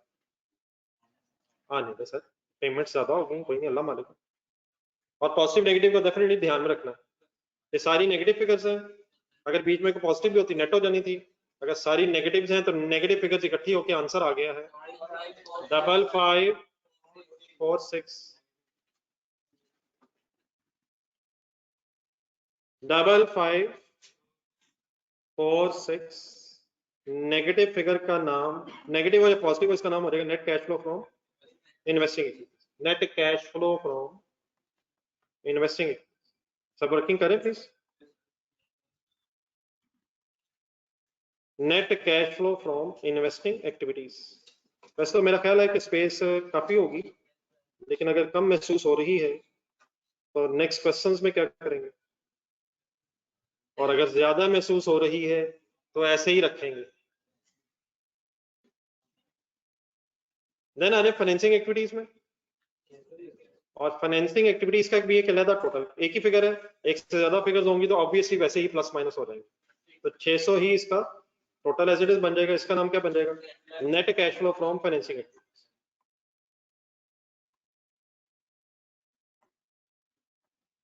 Net cash flow from financing activities. अब जरा एक सेकंड पेज नंबर 106 पे जाए, यहां तक अगर फिगर्स आ गए। अब पेज नंबर 106 के दरमियान में एक फॉर्मेट फाइनल हुआ था। क्या फॉर्मेट फाइनल हुआ था? सबसे पहले आप बोर्ड पे जरा देखिएगा जरा, हमारा फाइनल आंसर आ गया हुआ है cash flow from operating activities का 4806 आ गया सर। इन्वेस्टिंग का टोटल आ गया -5546 और फाइनेंसिंग का टोटल आ गया हुआ है 600। तो वहां की 3 हेडिंग्स हो गई हैं। मैंने पेज आपको इसलिए कहा 106 पेज, ताकि उससे आगे जरा मुझे बता दें क्या आना है। नहीं नो अभी नेट कैश फ्लो आनी है, नेट कैश फ्लो आनी है, फिर opening balance of cash and cash equivalents से ऐड होके क्लोजिंग आना। नेट का भी यहाँ मतलब है कि 3 टोटल्स हमारे पास आ गए, ऑपरेटिंग का, इन्वेस्टिंग का और फाइनेंसिंग का। कैलकुलेटर दोबारा यूज करें और तीनों फिगर्स को गौर से देख के प्लस माइनस देख के एक नेट कैश फ्लो की फिगर फाइंड आउट करें। Net cash flow positive figure आ रही है, नेगेटिव आ रही है, कैसे किया ये बता दें, फिगर्स बोल दे जरा। 4860 पॉजिटिव है, 5546 नेगेटिव है, 600 फिर पॉजिटिव है। कैलकुलेटर पे आंसर आया -140। लिख लो, सबको पता चल गया कैसे आ गया है। किस किस का टोटल हो गया, नाम बोल दो जरा। ऑपरेटिंग, इन्वेस्टिंग और फाइनेंसिंग का टोटल 140 नेगेटिव कैश फ्लो है। ऑब्वियसली नेगेटिव कैश फ्लो का मतलब नेट कैश आउटफ्लो हुआ है 140, नेट करके 140 ज्यादा कैश गया है। देन उसके बाद फिर आप लास्ट स्टेप जरा पहले सुन लो, 140 आ गया। देन उसके बाद वर्ड्स होते हैं cash and cash equivalents, cash and cash equivalents at the beginning of the period, eight the beginning of the period. Simply इसका मतलब ओपनिंग बैलेंस है। अब ये वर्किंग इंशाल्लाह हमेशा आपने अपनी वर्किंग्स के स्टार्ट में की होगी। अपनी वर्किंग्स में चले जाए, अपनी वर्किंग्स में जाएं प्लीज, रजिस्टर में वर्किंग्स में जाएं, फर्स्ट वर्किंग देखें, ढूंढ के बताएं what is the amount of cash and cash equivalents at the beginning of the period. 100 negative, 100 negative मिल गया। कहां से मिला है? वर्किंग के में से मिला है। 2005 का क्लोजिंग हमारे लिए ओपनिंग बना हुआ है, ऐसे ही सर। देन उसके बाद इंशाल्लाह अगर हमारी वर्किंग ठीक है तब आप क्या करेंगे, कैलकुलेटर पकड़ें, -140 है और -100 है, इसमें क्या प्लस करके इंशाल्लाह क्या आ जाएगा? नेट कैश फ्लो में cash and cash equivalents beginning of period plus करके इंशाल्लाह अगर हमारी वर्किंग ठीक है तो net cash cash and cash equivalents at the end of the period आ जाएंगे। आ गए हैं सर? क्या लिखो यहाँ?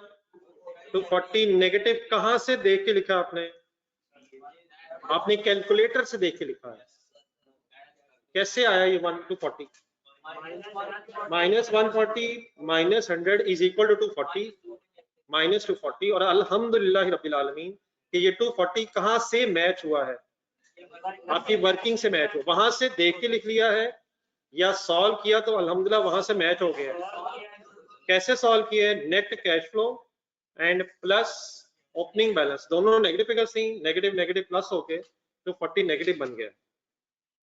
तो अगर कभी भी ऐसे हो जाए कि आपका ये net cash flow plus opening balance closing से मैच हो जाए तो अल्हम्दुलिल्लाह के अलावा कोई बात भी जहन में नहीं आनी चाहिए और साथ ही बिस्मिल्लाह पढ़ लेना चाहिए, क्योंकि इसका मीनिंग होगा कि क्वेश्चन अल्हम्दुलिल्लाह पूरा हो गया है और बिस्मिल्लाह का मतलब अब नया सवाल शुरू हो गया।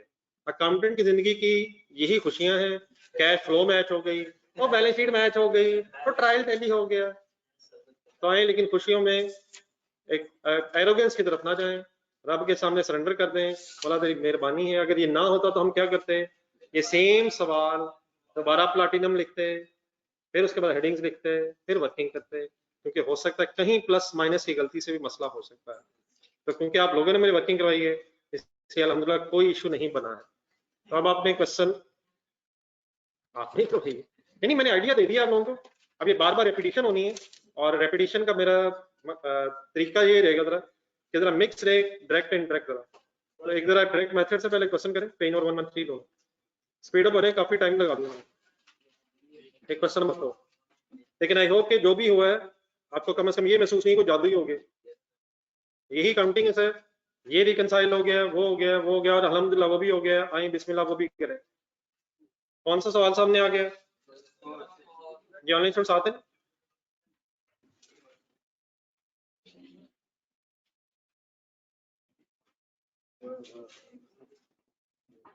ये क्वेश्चन नंबर 4 है जी, पेज नंबर 113 के स्टार्ट है, सॉरी मिड में, sorry.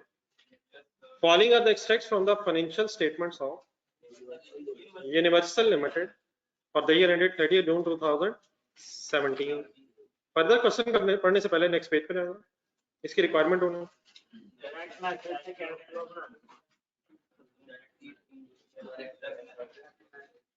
Prepare your statement of cash flow for the year ended using direct method. Underline करें डायरेक्ट मेथड।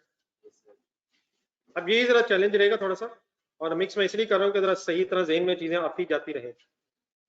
अगर डायरेक्ट मेथड है तो फिर अब डायरेक्ट मेथड मींस ढूंढने direct method format direct method का जब क्वेश्चन नंबर 1 किया था, अब हमें क्या क्या ढूंढना। अब ऑपरेटिंग एक्टिविटीज में प्रॉफिट से शुरू नहीं करना, एडजस्टमेंट्स नहीं होनी। अब हमें ढूंढे कैश रिसीट फ्रॉम कस्टमर, देके हेडिंग बोले, और payment to suppliers and payment for expenses, और अगर एक्सपेंसेस की और डिटेल मिल गई तो वो भी ब्रेक कर देंगे। कैश जनरेटेड फ्रॉम ऑपरेशंस आ जाएगा। वहां से onwards there is no difference between direct and indirect method. कहां तक फर्क है? कैश जनरेटेड फ्रॉम ऑपरेशंस तक फर्क है, उसके बाद as it is cash flow बननी है, चाहे मेथड डायरेक्ट हो चाहे मेथड इनडायरेक्ट हो। और इन्वेस्टिंग ऑपरेटिंग में कोई इशू नहीं है। इन्वेस्टिंग फाइनेंसिंग में investing financing as it is ही बनती है जैसे हमने बना दी। Where is the difference between operating activities? Direct में और इनडायरेक्ट में बस डिफरेंस है। तो इधर आप डायरेक्ट मेथड्स इन रख के क्वेश्चन में से दिल से पढ़ना। Following are the extracts from the financial statements of Universal Limited for the year ended 30 June 2017. Left side से शुरू करें। स्टेटमेंट ऑफ फाइनेंशियल पोजीशन उससे बनाई हुई है लेफ्ट राइट करके। एग्जामिनर के फॉर्मेट्स को अंडरस्टैंड करना भी हमारा काम है।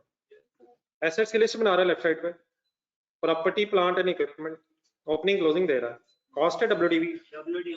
अच्छा, अब जो बातें हो गई हैं वो अंडरस्टूड है कि अब आप कोशिश कर सकते हैं। कॉस्ट है WDV, स्टॉक एंड ट्रेड की ये बहस ही नहीं होती कि कॉस्ट है WDV। ट्रेड रिसीवेबल्स, बल्कि सॉरी दोबारा स्टॉक एंड ट्रेड। अब इस क्वेश्चन में अगर डायरेक्ट मेथड से है तो स्टॉक एंड ट्रेड में से इंक्रीज डिक्रीज नहीं ढूंढना, कॉस्ट ऑफ सेल लिख के परचेज ढूंढना। डेटर्स का ओपनिंग क्लोजिंग का डिफरेंस नहीं लेना, सेल लिख के रसीद ढूंढेंगे। ठीक है सर। फिर कैश को ओपनिंग क्लोजिंग है, कैश को opening closing cash and cash equivalent के नोट में चला जाएगा। ऑपोजिट साइड देखें, शेयर कैपिटल 10 रुपए का एक शेयर है ताकि रुपीस दिए हुए, नॉमिनल वैल्यू ही हमेशा होगी शेयर कैपिटल के सामने। इसमें से फाइनेंसिंग एक्टिविटी का डिसीजन लेंगे। इस क्वेश्चन में अब इक्विटी ब्रेक करके दी हुई है। रिटेन्ड अर्निंग्स, रिवैल्यूएशन सरप्लस का ओपनिंग 0 है, क्लोजिंग 10,000 है, लगता है इस साल की रिवैल्यूएशन हुई है। डिबेंचर्स क्या चीज है, लिखने वर्ड्स और अभी हमेशा याद रखना। लॉन्ग टर्म लोन है, बोरिंग है, बोरिंग है सर, स्पेसिफिक है, जनरल है। इन क्वेश्चंस में कोई जरूरत नहीं है, वो कब डिसीजन लेना पड़ सकता है अगर बोरिंग कॉस्ट की कोई कैपिटलाइजेशन की बहस हो रही है। डिबेंचर यहाँ एक लाइबिलिटी है और लॉन्ग टर्म लोन है। फाइनेंसिंग एक्टिविटी है, इन्वेस्टिंग है या ऑपरेटिंग है। हिम्मत जवानों, हिम्मत हिम्मत। 106 पेज मुसलसल उंगली रख रहे वहां, आते जाते रहे। बोरिंग्स है, बोरिंग्स है, अगर इसमें कुछ चेंज आया तो कौन सी एक्टिविटी है, फाइनेंसिंग है। इक्विटी एंड बोरिंग्स में अगर चेंज आया तो फाइनेंसिंग है। हजम है, वापस आए। इंटरेस्ट पेएबल का ओपनिंग क्लोजिंग होने का मतलब इंटरेस्ट एक्सपेंस और पेमेंट सेम नहीं होगी। ट्रेड पेएबल किसे कहते हैं, क्रेडिटर्स। अब इस सवाल में क्रेडिटर्स का कोई ओपनिंग क्लोजिंग नहीं लेना जिसमें प्लैटिनम में लिया है।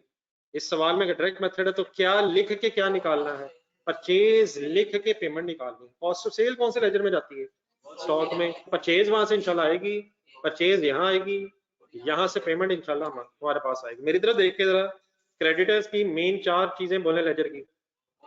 ओपनिंग, परचेजेस प्लस होती हैं, पेमेंट माइनस होती है, इज इक्वल टू क्लोजिंग होता है। दोबारा ट्राई करें।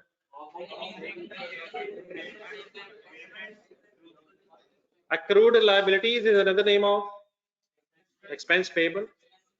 हिम्मत लिखें, expense payable जिसे प्रॉफिट एंड लॉस अकाउंट कहाँ दिया हुआ सर, वो तो नीचे दिखा हुआ है, अभी आते हैं सर वहाँ, पता नहीं वो क्या है ना करें सर, कमाल होगी, ये क्या बात हो रही है। क्या हम बैलेंस शीट पढ़ते पढ़ते स्टेटमेंट फाइनेंशियल स्टेटमेंट पढ़ते रहे अचानक प्रॉफिट पहुंच गए सर, रिलैक्स सर, क्या हो गया। मुझे पता है आप क्वेश्चन कंप्लीट करके जाना चाह रहे हैं, तो मैंने क्या कहा है, इंशाल्लाह करके जाएंगे, क्या हो गया, टाइम है हमारे पास।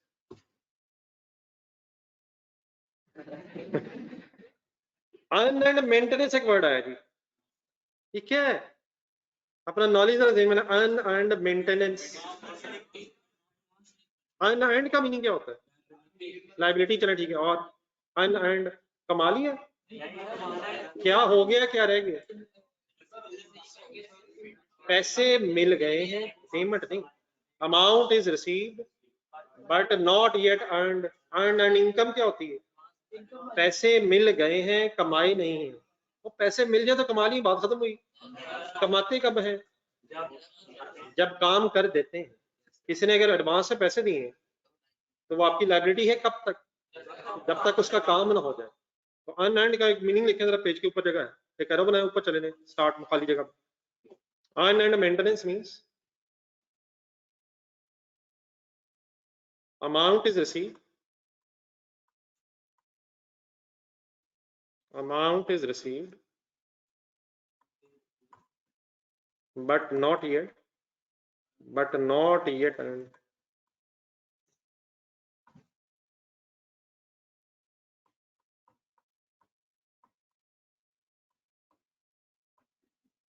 क्या हो गया, क्या रह गया,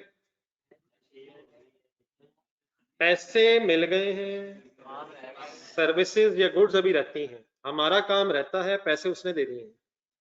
ये हमारा एडवांस है या किसी का एडवांस है, एक एडवांस टू सप्लायर भी होता है, एडवांस टू भी होता है। ये एडवांस फ्रॉम है या टू है, ये एडवांस फ्रॉम है, ये एडवांस फ्रॉम है। हमारे पास लाइबिलिटीज में, एसेट में देखें, इक्विटी या लाइबिलिटीज में इकट्ठा हुआ। व्हाट इज लाइबिलिटी, पेबल नहीं है, काम करना, सर्विसेज पेबल, ठीक है। ये एसेट नहीं है, कौन सा एसेट होता है एडवांस, अगर दिया हो वो प्रीपेड। अगर आपको पैसे मिले हो, कमाए ना हो, तो एंट्री बोले जरा, cash debit, earn and income credit. ये 2 एंट्रीज भी लिखेंगे, इधर जगह बनाई, इधर पेज के नीचे बना लें अगर इधर नहीं बनती। Cash debit, earn and income credit. इस एंट्री को एक अकाउंटेंट बनकर गौर से देखें, क्या क्या बढ़ रहा है। कैश मींस एसेट भी बढ़ रहा है और लायबिलिटी भी बढ़ रही है। क्या पकड़ने से क्या बढ़ गया? अब ये अनअर्न इनकम कभी खत्म भी होगी, हमेशा अनअर्न ही रहेगी? कब खत्म होगी? तो जब कभी ये इनकम अर्न हो जाएगी तो एंट्री करेंगे आप? जब कभी ये इनकम अर्न हो जाएगी तो एंट्री करेंगे। Unearned income debit, income credit. Purchases कहाँ को बाहर का नाम है परचेजेस? मुझे भी बताओ कि तरीका यार कि परचेजेस भी हो जाए ना पैसे भी आ जाए। गुड्स नहीं, सेल हो सकती है। आप सेल शायद करना चाहते हैं, सेल और चीज है, गुड्स और चीज है। सेल इनकम, अनअर्न इनकम, मैंने जनरल वर्ड लिखा इनकम। अगर कोई सर्विस इनकम होगी तो सर्विस इनकम क्रेडिट, अगर कोई सेल इनकम होगी तो sale income credit, rent income होगी तो रेंट इनकम क्रेडिट। ये मेरी सेकंड एंट्री किस किस को बढ़ा के किसको कम कर रही है?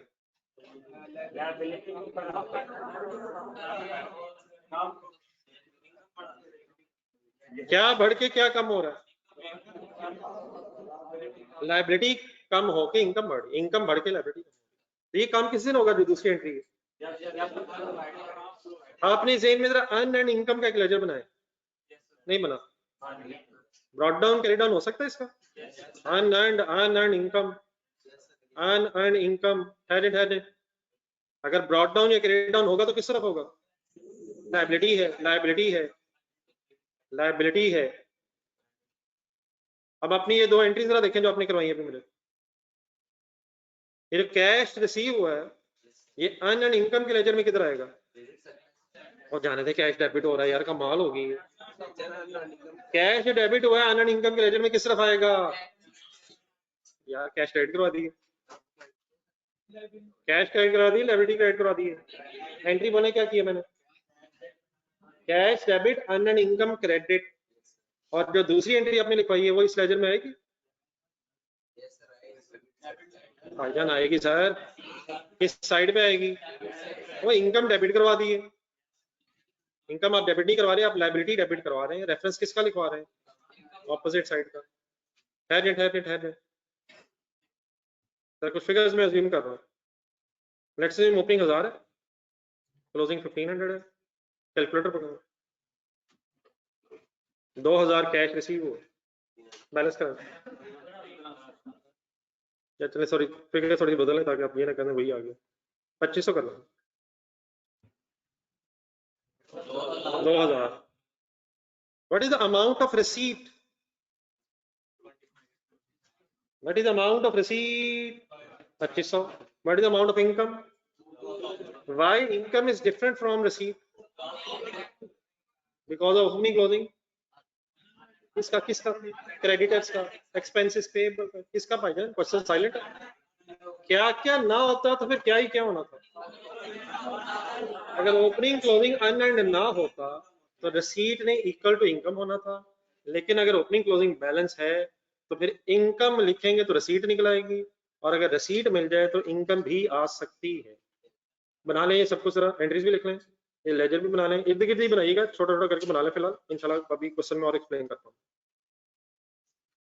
जी ठीक है जी ऑनलाइन स्टूडेंट्स, आपने हिम्मत की। Why accrued liabilities are expenses payable? क्योंकि यार एक्रूड का मतलब ही पेएबल होता है। एक्रूड लायबिलिटीज कहते ही एक्सपेंसेस पेएबल को आप क्या करेंगे? ठीक है साहब साहब।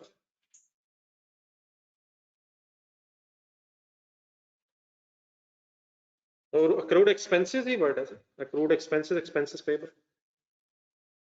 ऑनलाइन स्टूडेंट्स आपको अनअर्न्ड इनकम समझ आ गई? ये क्या होती है वैसे अनअर्न्ड इनकम? इनकम रिसीवेबल क्या होती है? Income receivable, income is earned not yet receive. Income receivable, debtor, sale कर दी है पैसे नहीं मिले, हमने काम कर दिया है पैसे नहीं मिले, हमें पैसे मिल गए हैं काम अभी किया नहीं। तो ये बोझ कब तक महसूस होगा आपको? पैसे पकड़ लिए काम किया नहीं, जब तक आप काम कर नहीं लेंगे। और जिस दिन आप काम कर लेंगे इंशाल्लाह तो फिर ये बोझ आपके इनकम में कन्वर्ट हो जाए, लायबिलिटी इनकम में कन्वर्ट हो जाए। उसको तो भूल जाए सर, देते ही भूल जाए। जब आप कॉलेज में फीस देते हैं, प्री पेड समझते हैं या एक्सपेंस समझते हैं? बैड डेट बना लिया क्या उसको?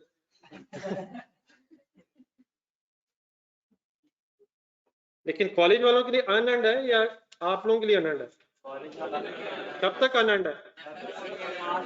और आपका दिल ये कर रहा है अभी अनएंड खत्म हो जाए, इसको अनएंड रहने दे, आराम से आराम आराम से कमा लेंगे।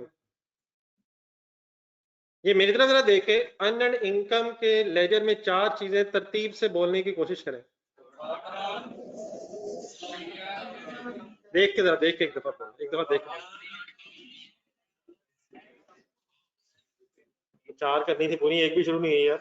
D/D, चलो एक हो गया, नोट डाउन तो बोला नहीं जा रहा। जमा क्या माइनस क्या? Plus further cash minus income is equal to CD। Last आ जाएगी स्टेटमेंट ऑफ फाइनेंशियल पोजीशन में, क्लास हेडिंग है। प्रोविजन फॉर टैक्सेशन वर्ड्स आगे में बोल दिए में हमने। Tax payable word, tax payable होने का मतलब टैक्स एक्सपेंस और पेमेंट की अमाउंट डिफरेंट निकल आएगी। अब आने profit loss statement. Profit and loss statement पढ़ना शुरू करें। अच्छा एक सेकंड डायरेक्ट मेथड ध्यान में रखो। सेल से रसीद निकालनी, डेटर अकाउंट में चलो। कॉस्ट ऑफ सेल से स्टॉक के लेजर में परचेजेस आनी। ग्रॉस प्रॉफिट का क्या करेंगे डायरेक्ट मेथड? ये एग्जैक्टली क्लियर होना चाहिए कि क्या लेना है क्या नहीं। ग्रॉस प्रॉफिट का क्या करेंगे डायरेक्ट मेथड? कुछ भी नहीं करेंगे, प्रॉफिट से कंसर्न ही नहीं है। ऑपरेटिंग एक्सपेंसेस से उनकी पेमेंट निकाल लेंगे, अक्रूड एक्सपेंसेस वगैरह के लेजर में जाके प्रीपेड के ढूंढ के। अदर इनकम की अभी जरा डिटेल चाहिए होगी, डेफिनेटली अदर इनकम की भी अदरवाइज जरूरत नहीं हमें, लेकिन शायद अगर कोई गेन या डिस्पोजल मिल गया तो रसीट्स वगैरह आ जाएंगी, लेकिन अदर इनकम भी कैश फ्लो में कहीं नहीं आएगी। यार आती तो है। अगर इनडायरेक्ट मेथड हो तो क्या फिर गेन लॉसेस एडजस्ट होते हैं? लेकिन अगर डायरेक्ट मेथड है तो हमने प्रॉफिट से शुरू करना ही नहीं, तो गेन लॉसेस से फिर हमारा कंसर्न नहीं है। और आगे चले, profit before interest and tax का क्या करेंगे? बिल्कुल सही है, एग्जैक्टली पता होना चाहिए, किसी का करना ही नहीं। इंटरेस्ट एक्सपेंस का क्या करेंगे? क्या करेंगे? कुछ ना कुछ तो करेंगे वैसे। ऊपर ढूंढे। इंटरेस्ट पेबल आ रहा है, इंटरेस्ट पेड निकाल लेंगे, इंटरेस्ट पेड इंशाल्लाह निकल आएगा। प्रॉफिट बिफोर टैक्स का क्या करेंगे डायरेक्ट मेथड में? कुछ नहीं, अभी तो किया था। अब ये असल चैलेंज है, कब करेंगे कब नहीं करेंगे। डायरेक्ट मेथड में इसका कोई काम नहीं। टैक्स एक्सपेंस का क्या करेंगे? टैक्स पेएबल का लेजर है, टैक्स पेड इंशाल्लाह निकाल लेंगे। प्रॉफिट आफ्टर टैक्स का कैश फ्लो के अंदर कुछ नहीं करेंगे। ऊपर देखा जरा, रिटेन्ड अर्निंग्स एक लेजर है, रिटेन्ड अर्निंग्स के लेजर में लिख के शायद कुछ अगर बैलेंसिंग फिगर डिविडेंड्स वगैरह मिल गए तो ढूंढ लेंगे। प्रॉफिट आफ्टर टैक्स का ताल्लुक किस लेजर से है? इक्विटी से नहीं है, वो मजबूरन बना था। रिटेन्ड अर्निंग्स का लेजर अलग बना हुआ है। रिटेन्ड अर्निंग्स का लेजर मेरी तरफ देख के 4 चीजें बोलने की कोशिश करें। प्रॉफिट आफ्टर टैक्स या बिफोर टैक्स? ग्रॉस प्रॉफिट सिर्फ आफ्टर टैक्स जाएगा, माइनस डिविडेंड्स और इज इक्वल टू क्लोजिंग। बाकी ठीक है चीजें इंशाल्लाह और भी हैं। एडिशनल इंफॉर्मेशन,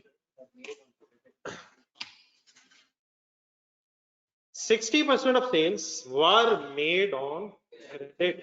अगर ये लाइन ना लिखी होती, वापस पिछले पेज पर आया, तो हम सारी सेल को क्रेडिट पे ही अज्यूम करते हैं। मौलाना ना करिए, आपको कमाल होगी।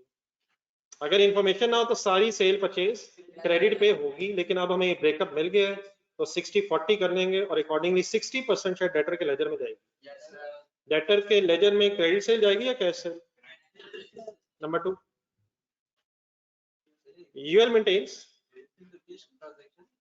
जी वो ठीक है, मैंने तो कुछ नहीं कहा, कैश फ्लो में नहीं जाएगी क्रेडिट सेल, लेकिन क्रेडिट सेल के अगेंस्ट जो रिसीट होगी वो तो कैश फ्लो में है। Number 2, UL maintains a provision for doubtful receivables at the rate of 6%। बस यहां तक पढ़े और पिछले पेज पर है। स्टेटमेंट ऑफ फाइनेंशियल पोजीशन में डेटर्स ढूंढे, ट्रेड रिसीवेबल्स के नाम से आ रहा है। यार अलाउंस बना तो नजर आ रही है, लिखा तो नजर आ नहीं रहा। मैंने क्यों कहा था प्रॉपर्टी प्लांट इक्विपमेंट देखा जरा। प्रॉपर्टी प्लांट इक्विपमेंट कॉस्ट है डब्ल्यूडीवी है, वो कैसे पता चला? क्योंकि एक्यूमुलेटेड डेप्रिसिएशन अलग नजर नहीं आ रही, लिखा तो वही के नेट है, पता चल रहा है। इसी तरह डेटर्स में अगर डेटर्स के नीचे अगर अलाउंस लिखा नजर आ जाता तो यकीनन डेटर्स ग्रॉस अमाउंट होती, और अलाउंस अलग होता। लेकिन अलाउंस नेक्स्ट पेज पे है, इसने बता तो दिया है कि अलाउंस बनाया जाता है। और statement of financial position profit loss बने हुए हैं। क्या हमने कैश फ्लो बनाई है, प्रॉफिट लॉस स्टेटमेंट बनाई है? क्या ये सही बने हुए हैं? सही ही बने होंगे unless there is information.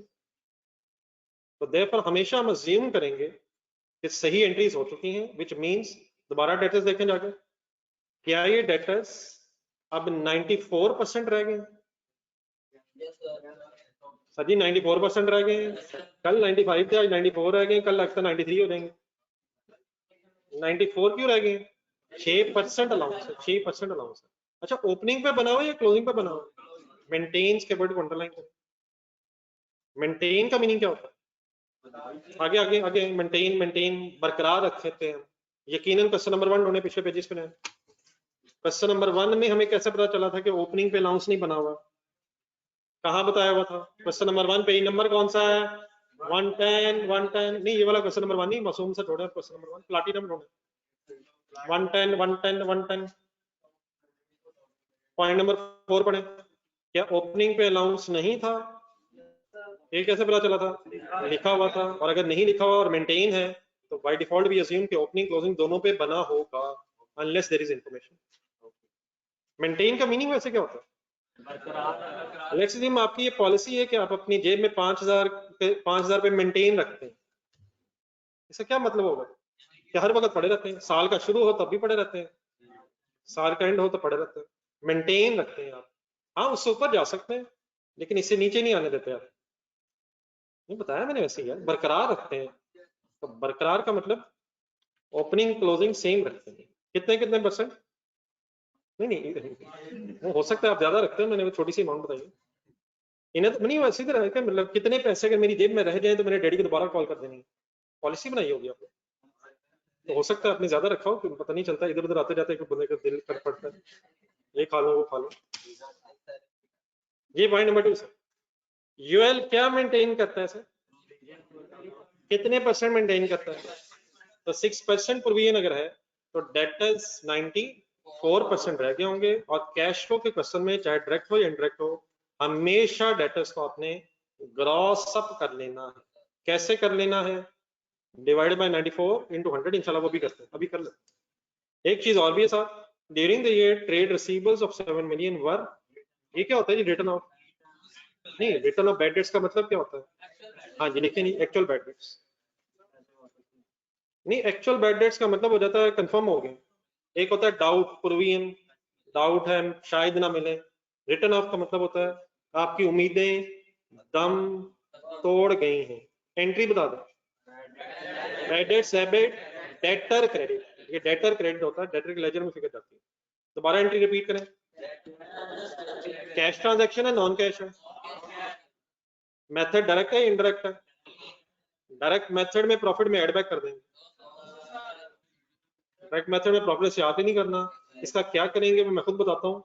Her non cash transaction ने कैश फ्लो में नहीं आना, चाहे मेथड डायरेक्ट हो इनडायरेक्ट हो। इसका क्या करते हैं वो इंशाल्लाह भी मैं क्वेश्चन कराता हूँ, फिर आपको क्वेश्चन नंबर 1 में काफी कुछ मैंने बताया था, वो दोबारा दिखाऊंगा।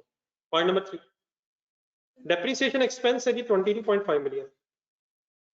और 70% डेप्रिसिएशन कहाँ है? कॉस्ट ऑफ सेल्स में। क्वेश्चन नंबर 1 ढूंढे शाहनवाज वाला, पेज नंबर 108, उसके एंड में चले जाए, यहाँ टेबल बना हुआ है कहाँ, जहाँ क्वेश्चन का डाटा है, उसमें ऑपरेटिंग एक्सपेंसेस और कॉस्ट ऑफ सेल दोनों में डेप्रिसिएशन 6,000 यहीं में ले आए। तो कॉस्ट ऑफ सेल में डेप्रिसिएशन होना कोई गलत नहीं है, मैन्युफैक्चरिंग बिजनेसेस में हो सकती है। कुछ याद आ गया? 6,000 यहाँ उसने 6,000 अमाउंट देने की बजाय वापस आए 22.5 मिलियन टोटल दे दिए और फिर इसकी एक परसेंटेज दे दी है। 70 कहाँ होगा और 30 कहाँ होगा? पिछला पेज देखे बताएं। और बाकी 30 फिर ऑपरेटिंग एक्सपेंसेस में होगा। और अगर ये होगा और हम वर्किंग कर रहे होंगे तो हम इन डेप्रिसिएशंस को एक्सक्लूड करके करेंगे, वैसे ही जैसे आपने किया था, मैं बाद में दिखाता हूँ। Number 4, other income comprises of. अब अदर इनकम का कुछ ब्रेकअप बता रहा है। Gain of 3 million on disposal of vehicle for 12 million. यहाँ फुल कंसंट्रेट कर दें, डिस्पोजल की गेम आ गई है, आपने प्लीज कल रिवाइज किया। 3 मिलियन क्या है? क्या गेन अदर इनकम में होना गलत है? बिल्कुल सही है। हम गेन का कैश फ्लो में क्या करेंगे? अगर डायरेक्ट मेथड है तो हम कुछ नहीं करेंगे, अगर इनडायरेक्ट मेथड है तो हम माइनस क्यों करेंगे? क्योंकि प्रॉफिट में आ रहा है। तो गेन का हम अपनी इस कैश फ्लो में कुछ भी नहीं करेंगे, क्योंकि मेथड डायरेक्ट है और हमने प्रॉफिट से शुरू करना ही नहीं। सेंटेंस पूरा करें, आगे बताएं। 12 मिलियन दिया क्या हुआ? इसका अच्छा वर्ड जरा दो।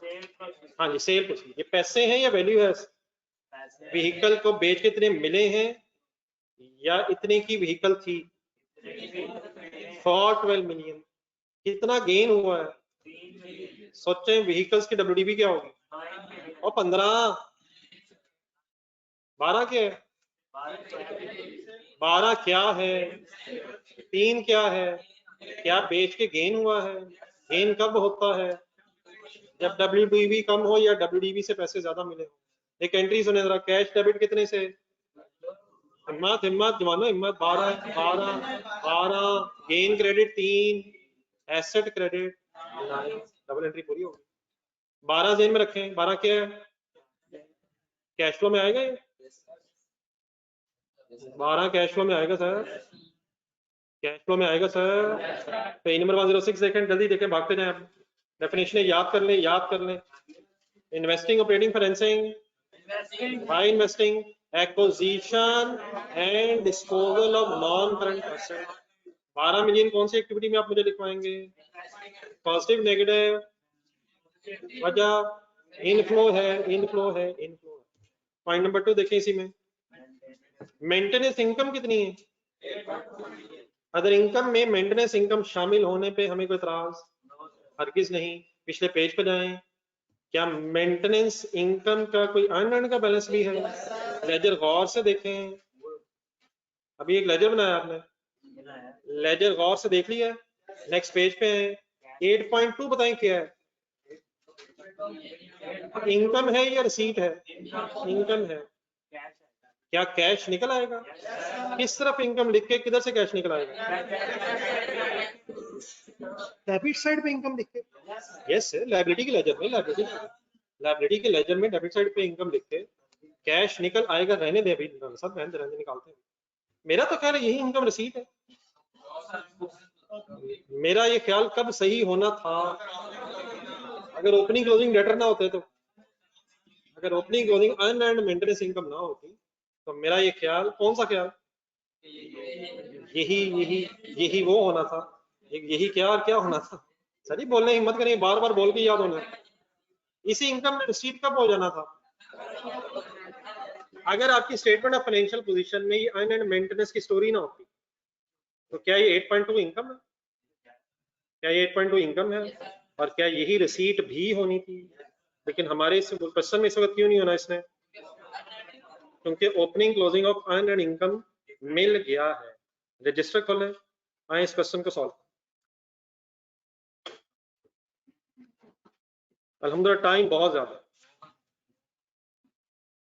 अगर एग्जाम हॉल में आखिरी 15 मिनट रह जाए तो आपने हरगिज ने नहीं सोचना कि पता नहीं इसका इस टाइम में होगा या नहीं होगा।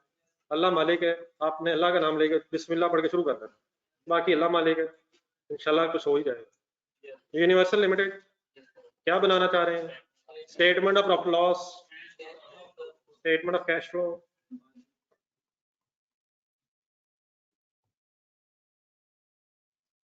किस साल की बनाना चाह रहे हैं?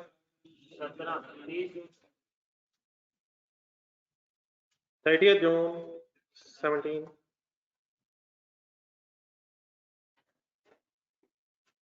जी सबसे पहले क्या करेंगे हम? फॉर्मेट बनाएंगे। सबसे पहली हेडिंग कैश फ्लो फ्रॉम, ना यार ना मेरे भाई क्या हो गया? Cash flow from operating activities, इतनी जज्बातियत।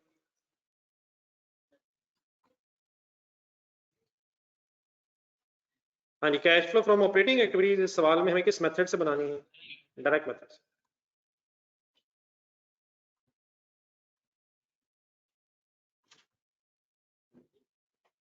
इनडायरेक्ट मेथड से अगर आप बनाएं तो यकीनन स्पेस जरा ज्यादा चाहिए होती है, लेकिन यहाँ शायद पूरा सफा मुनासिब नहीं है, लेकिन हाफ से जरा ज्यादा छोड़ दीजिएगा भी। डरते डरते मैंने ये आपसे कहा कि खुदा ना खास आपका सफा ना बच जाए। लेकिन ये मेन इशू नहीं था। नेक्स्ट हेडिंग बताएं, कैश फ्लो फ्रॉम इन्वेस्टिंग।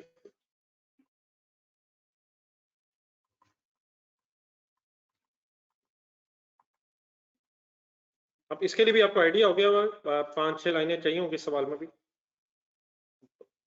ठीक है, जरा खुला ही रखिएगा, लेकिन एक आध बच जाए तो अच्छा है। और देन उसके बाद cash flow from financing activities. Investing और फाइनेंसिंग को डायरेक्ट से बनाना है या इनडायरेक्ट से बनाना है? इसमें कोई डायरेक्ट इंडायरेक्ट नहीं है, सिर्फ डायरेक्ट इंडायरेक्ट किसके लिए वर्ड है, और इन्वेस्टिंग फाइनेंसिंग ने एक ही तरीके से बनना है, इसलिए अलग अलग नाम रखने जरूरी नहीं है।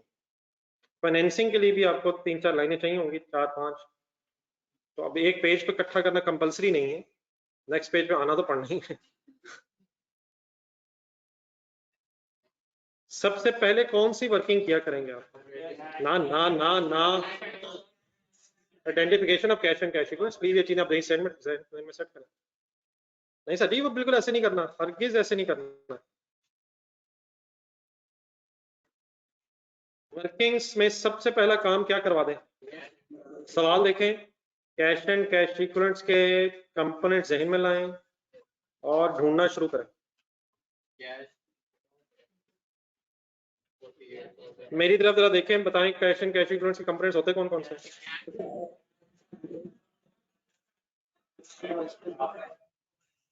सवाल देख के बताएं कौन सा है, कौन कौन से नहीं नजर आ रहे? सिर्फ एक ही कंपोनेंट है कैश, कैश ही पूरा लिखो, सिर्फ कैश ही वर्ड है, ये इसका ओपनिंग क्लोजिंग लिखना नहीं बस। कैश आ गया 47,934, फिगर तो ढूंढ देगा। और पिछले साल ओपनिंग कौन सा है और क्लोजिंग कौन सा है? 48,000 ओपनिंग हो जाएगा और 47,934 क्लोजिंग हो जाएगा, डन हो जाएगा। एक ही फिगर है, यही टोटल हो जाएगा। मैंने तो कहा था 4 कंपोनेंट्स होते हैं, उसमें से रिकॉर्डिंग भी हम डिसाइड कर लेंगे कौन से हैं। नेक्स्ट स्टेप क्या होता है?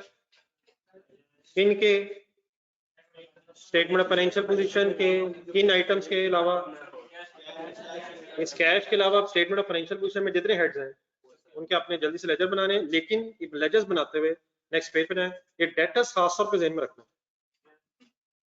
डेटर्स के लेजर को हमेशा ग्रॉस करके अलग अलग बना के लिखें। तो इस तरह मिलकर करें, शुरू करें, अभी टाइम है, हम स्टॉक तक पहुंचे जरा, 2 लेजर्स को खोलें।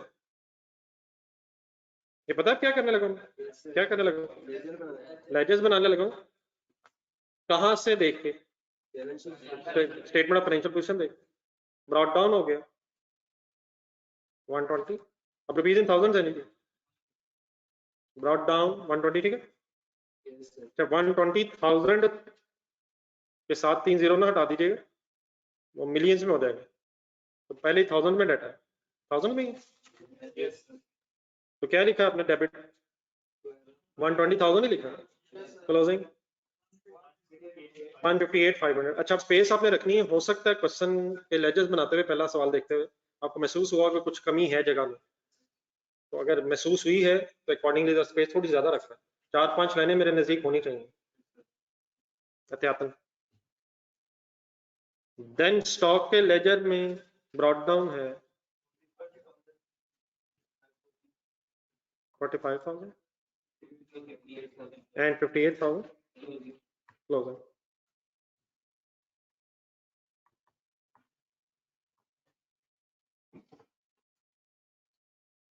डन है सर जी। नेक्स्ट अब क्या बनाना है? Trade receivables. अब ट्रेड रिसीवेबल्स अगर कभी भी पता चल जाए ये नेट ऑफ है, तो कल आपने करवाया था, आज जरा दोबारा एक दफा रिवाइज कर लें, नेक्स्ट क्वेश्चन में फिर खुद करना आपने। हमेशा डेटर्स को और अलाउंस को आपने सेपरेट कर लेना है। कैसे? कैलकुलेटर पकड़ो, एक करवा दें जरा, एक दफा दोबारा करवा दें, रुके जहां भी। ओपनिंग करवाएंगे, कैसे करें? अच्छा, मेंटेन लिखा हुआ है और ये नहीं बताया हुआ ओपनिंग में बना हुआ ही नहीं, वी अज्यूम दोनों में बना होगा। Opening balance of debtors given बताएं कितना? 56,000 डिवाइड बाय 94% से कंफर्टेबल है, divide by 94 into 100, is equal to 5959574। Debit side भी आने लगा, अपने कौन से लिख लेना देखिए 59574। ये बताइए आया क्या? ग्रॉस का मीनिंग बताएं, ग्रॉस का मीनिंग अलाउंस लेस होने से पहले। अब आप मुझे ये बता सकते हैं अलाउंस की फिर अमाउंट कितनी है? अलाउंस की फिर अमाउंट कितनी है? डिफरेंस ले सकते हैं। और ये जो 3574 आप बोल रहे हैं, इसने कहाँ आ जाना है? अलाउंस के लेजर में किस तरफ आ जाना है?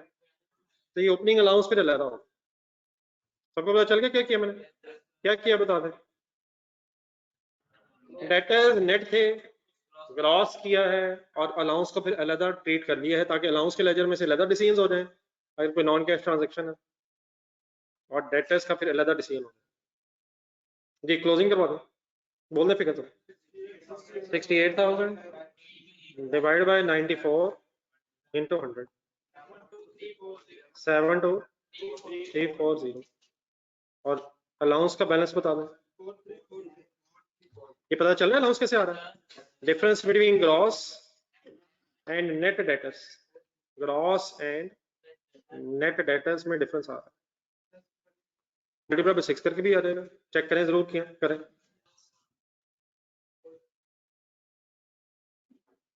डिफरेंस भी आ सकता है 94 से डिवाइडेड इनटू 6 करके भी आ सकता है। ये क्लोजिंग अलाउंस कितना बनता है? 4340।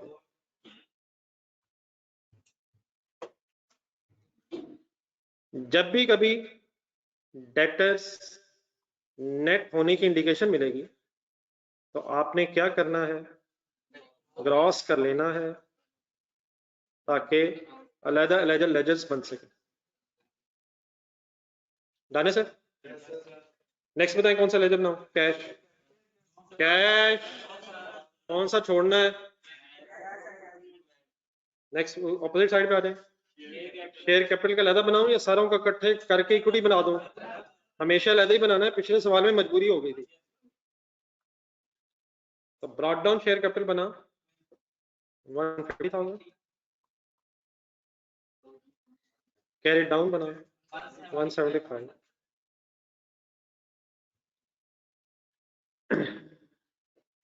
रिटेन्ड अर्निंग्स का ब्रॉड डाउन है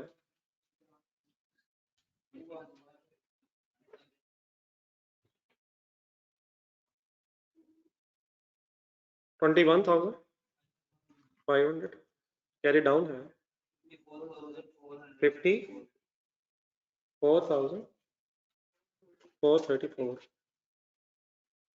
डेबिट क्रेडिट का डिफरेंस देख रखिएगा जी। रिवैल्यूएशन सरप्लस ब्रॉड डाउन 0 है, कैरी डाउन 10,000। ओके है सर? प्लीज सवाल में से देखे फिगर्स लिखें यार, कहाँ से शुरू हुआ है? नजर नहीं आ रही, ऊपर होगी। डिबेंचर्स की अज्यूम्ड ओपनिंग फिगर है, अज्यूम्ड है, ये सवाल में है 26,000 एंड क्लोजिंग है 18,000।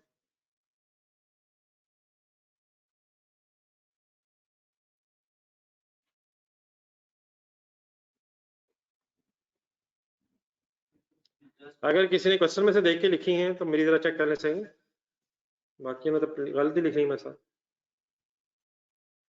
स्टूडेंट्स नेक्स्ट करें लेजर बना के उठने बन जाने इंशाल्लाह। अब घड़ी ना देखें।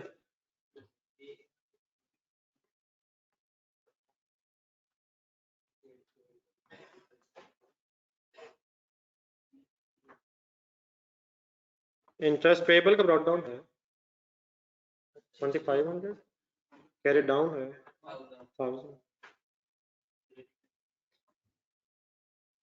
Creditors by the name of trade payables, trade payables का ब्रॉड डाउन है 39,000, कैरी डाउन है 42,000।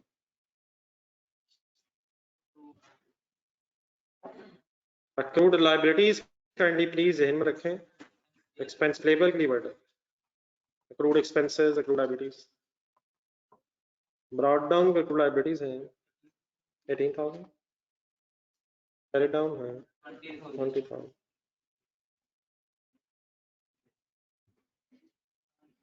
unearned maintenance, unearned maintenance income है या मेंटेनेंस एक्सपेंस है? नहीं, लाइबिलिटी तो है, unearned मेंटेनेंस के बाद वर्ड नहीं लिखा हुआ, इनकम होगी या एक्सपेंस होगा? सो एक्सपेंस भी तो हो सकता है, वो अनअर्न्ड नहीं हो सकता, इनकम अनअर्न्ड होगी, तो मेंटेनेंस को इनकम देनी होगी हमने, अगर एक्सपेंस होता तो वो फिर अनअर्न्ड ना होता, वो एडवांस होता, एडवांस दिया होता, तो अगर अनअर्न्ड है तो ये इनकम होगी। सोचा करें सर, ब्रॉट डाउन बताइएगा, कैरी डाउन बताएं, ये कहां से फिगर देख के लिखी जा रहा हूँ, तो आप भी लिखी जा रहे हैं, कहां तक पहुंचे? जहां तक मैं पहुंचा हूं, जहां तक मैं पहुंचा हूं, ऊपर से 2-3 लेजर रह गए, नजर नहीं आ रहे सही। लास्ट लेजर टैक्स पेएबल, ठीक है, प्रोविजन फॉर टैक्स लिखा करें कभी कभी, टैक्स पेएबल लिखना है या प्रोविजन फॉर टैक्स, लेकिन वर्ड जरूर पता होना चाहिए। Brought down 8,000, carry down 10,000,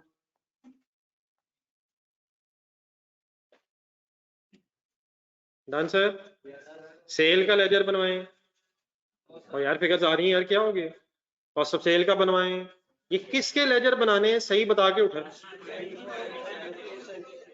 balances के लेजर बनाने जो स्टेटमेंट ऑफ फाइनेंशियल पोजीशन में आ रहे हैं, except for cash and cash equivalent. Test दिया कल वाला, उसका जरा आंसर शेयर कर दें जरा इनके साथ, आंसर जरा शेयर कर लें, कल सबसे पहले 1-2 चीजें नोट कर लें, सबसे पहले उसी की डिस्कशन कर लेंगे। एक टेस्ट हुआ है, किसी को पता है सर? इसका आंसर शेयर हो जाएगा अभी, तो काइंडली इसको फाइनल करें, मेरा ख्याल बड़ा सवाल नहीं था इतना। सेकेंडली आजकल क्या मसरूफियत है? नहीं, वो मैंने 2-3 क्वेश्चंस किए थे, को पहुंचे वहां तक? आज इंशाल्लाह हो ही जाएंगे, जिन लोगों ने करनी हो वो बोर ना हो कहीं। रवीन रखें सर, एक मिनट, एक चीज और लेने अभी जी। IAS 40 को देनी है टाइम, पेज नंबर नोट करें, 255, 256, बार बार पढ़ी जाए इन चीजों को, पेज नंबर 262, तो फिर जो चेंज आया था अगर एक स्टैंडर्ड से दूसरे स्टैंडर्ड में जाए, ये थ्योरेटिकल पेजेस हैं, और देन पेज नंबर 278 एंड 79, कितने हो गए? 4-5 ही हैं पेजेस, मेन काम वही है। फिर मैंने इसका एक टेस्ट लेना है आपसे कुछ दिन ठहर के, ये जो नहीं, ये जो क्वेश्चंस नहीं हो रहे जिसका बनी ईयर टाइप क्वेश्चन है, तो 1-2 दिन और ठहर लें, वीकेंड तक एक फिर टेस्ट दे दें इसका, ये जो 2-3 स्टैंडर्ड मिक्स होके आते हैं, ताकि उनका भी जरा कुछ लिखने की और प्रैक्टिस हो जाए। तो पेज नंबर जरा रिपीट करने कौन कौन से काम है? 255, 256, 260, 278, 279। अच्छा, सबसे पहले टेस्ट भी जरा फाइनल कर लीजिएगा, टेस्ट का जरा आंसर शेयर कर दो। ऑनलाइन स्टूडेंट्स आपने दिया टेस्ट? जी, ये टेस्ट बल्कि कलेक्ट भी करवाएं जरा, ये आखिर में वो टी बैठा उनको दे दो, ये एंड में ये बेटा ये टेस्ट कलेक्ट कर लो।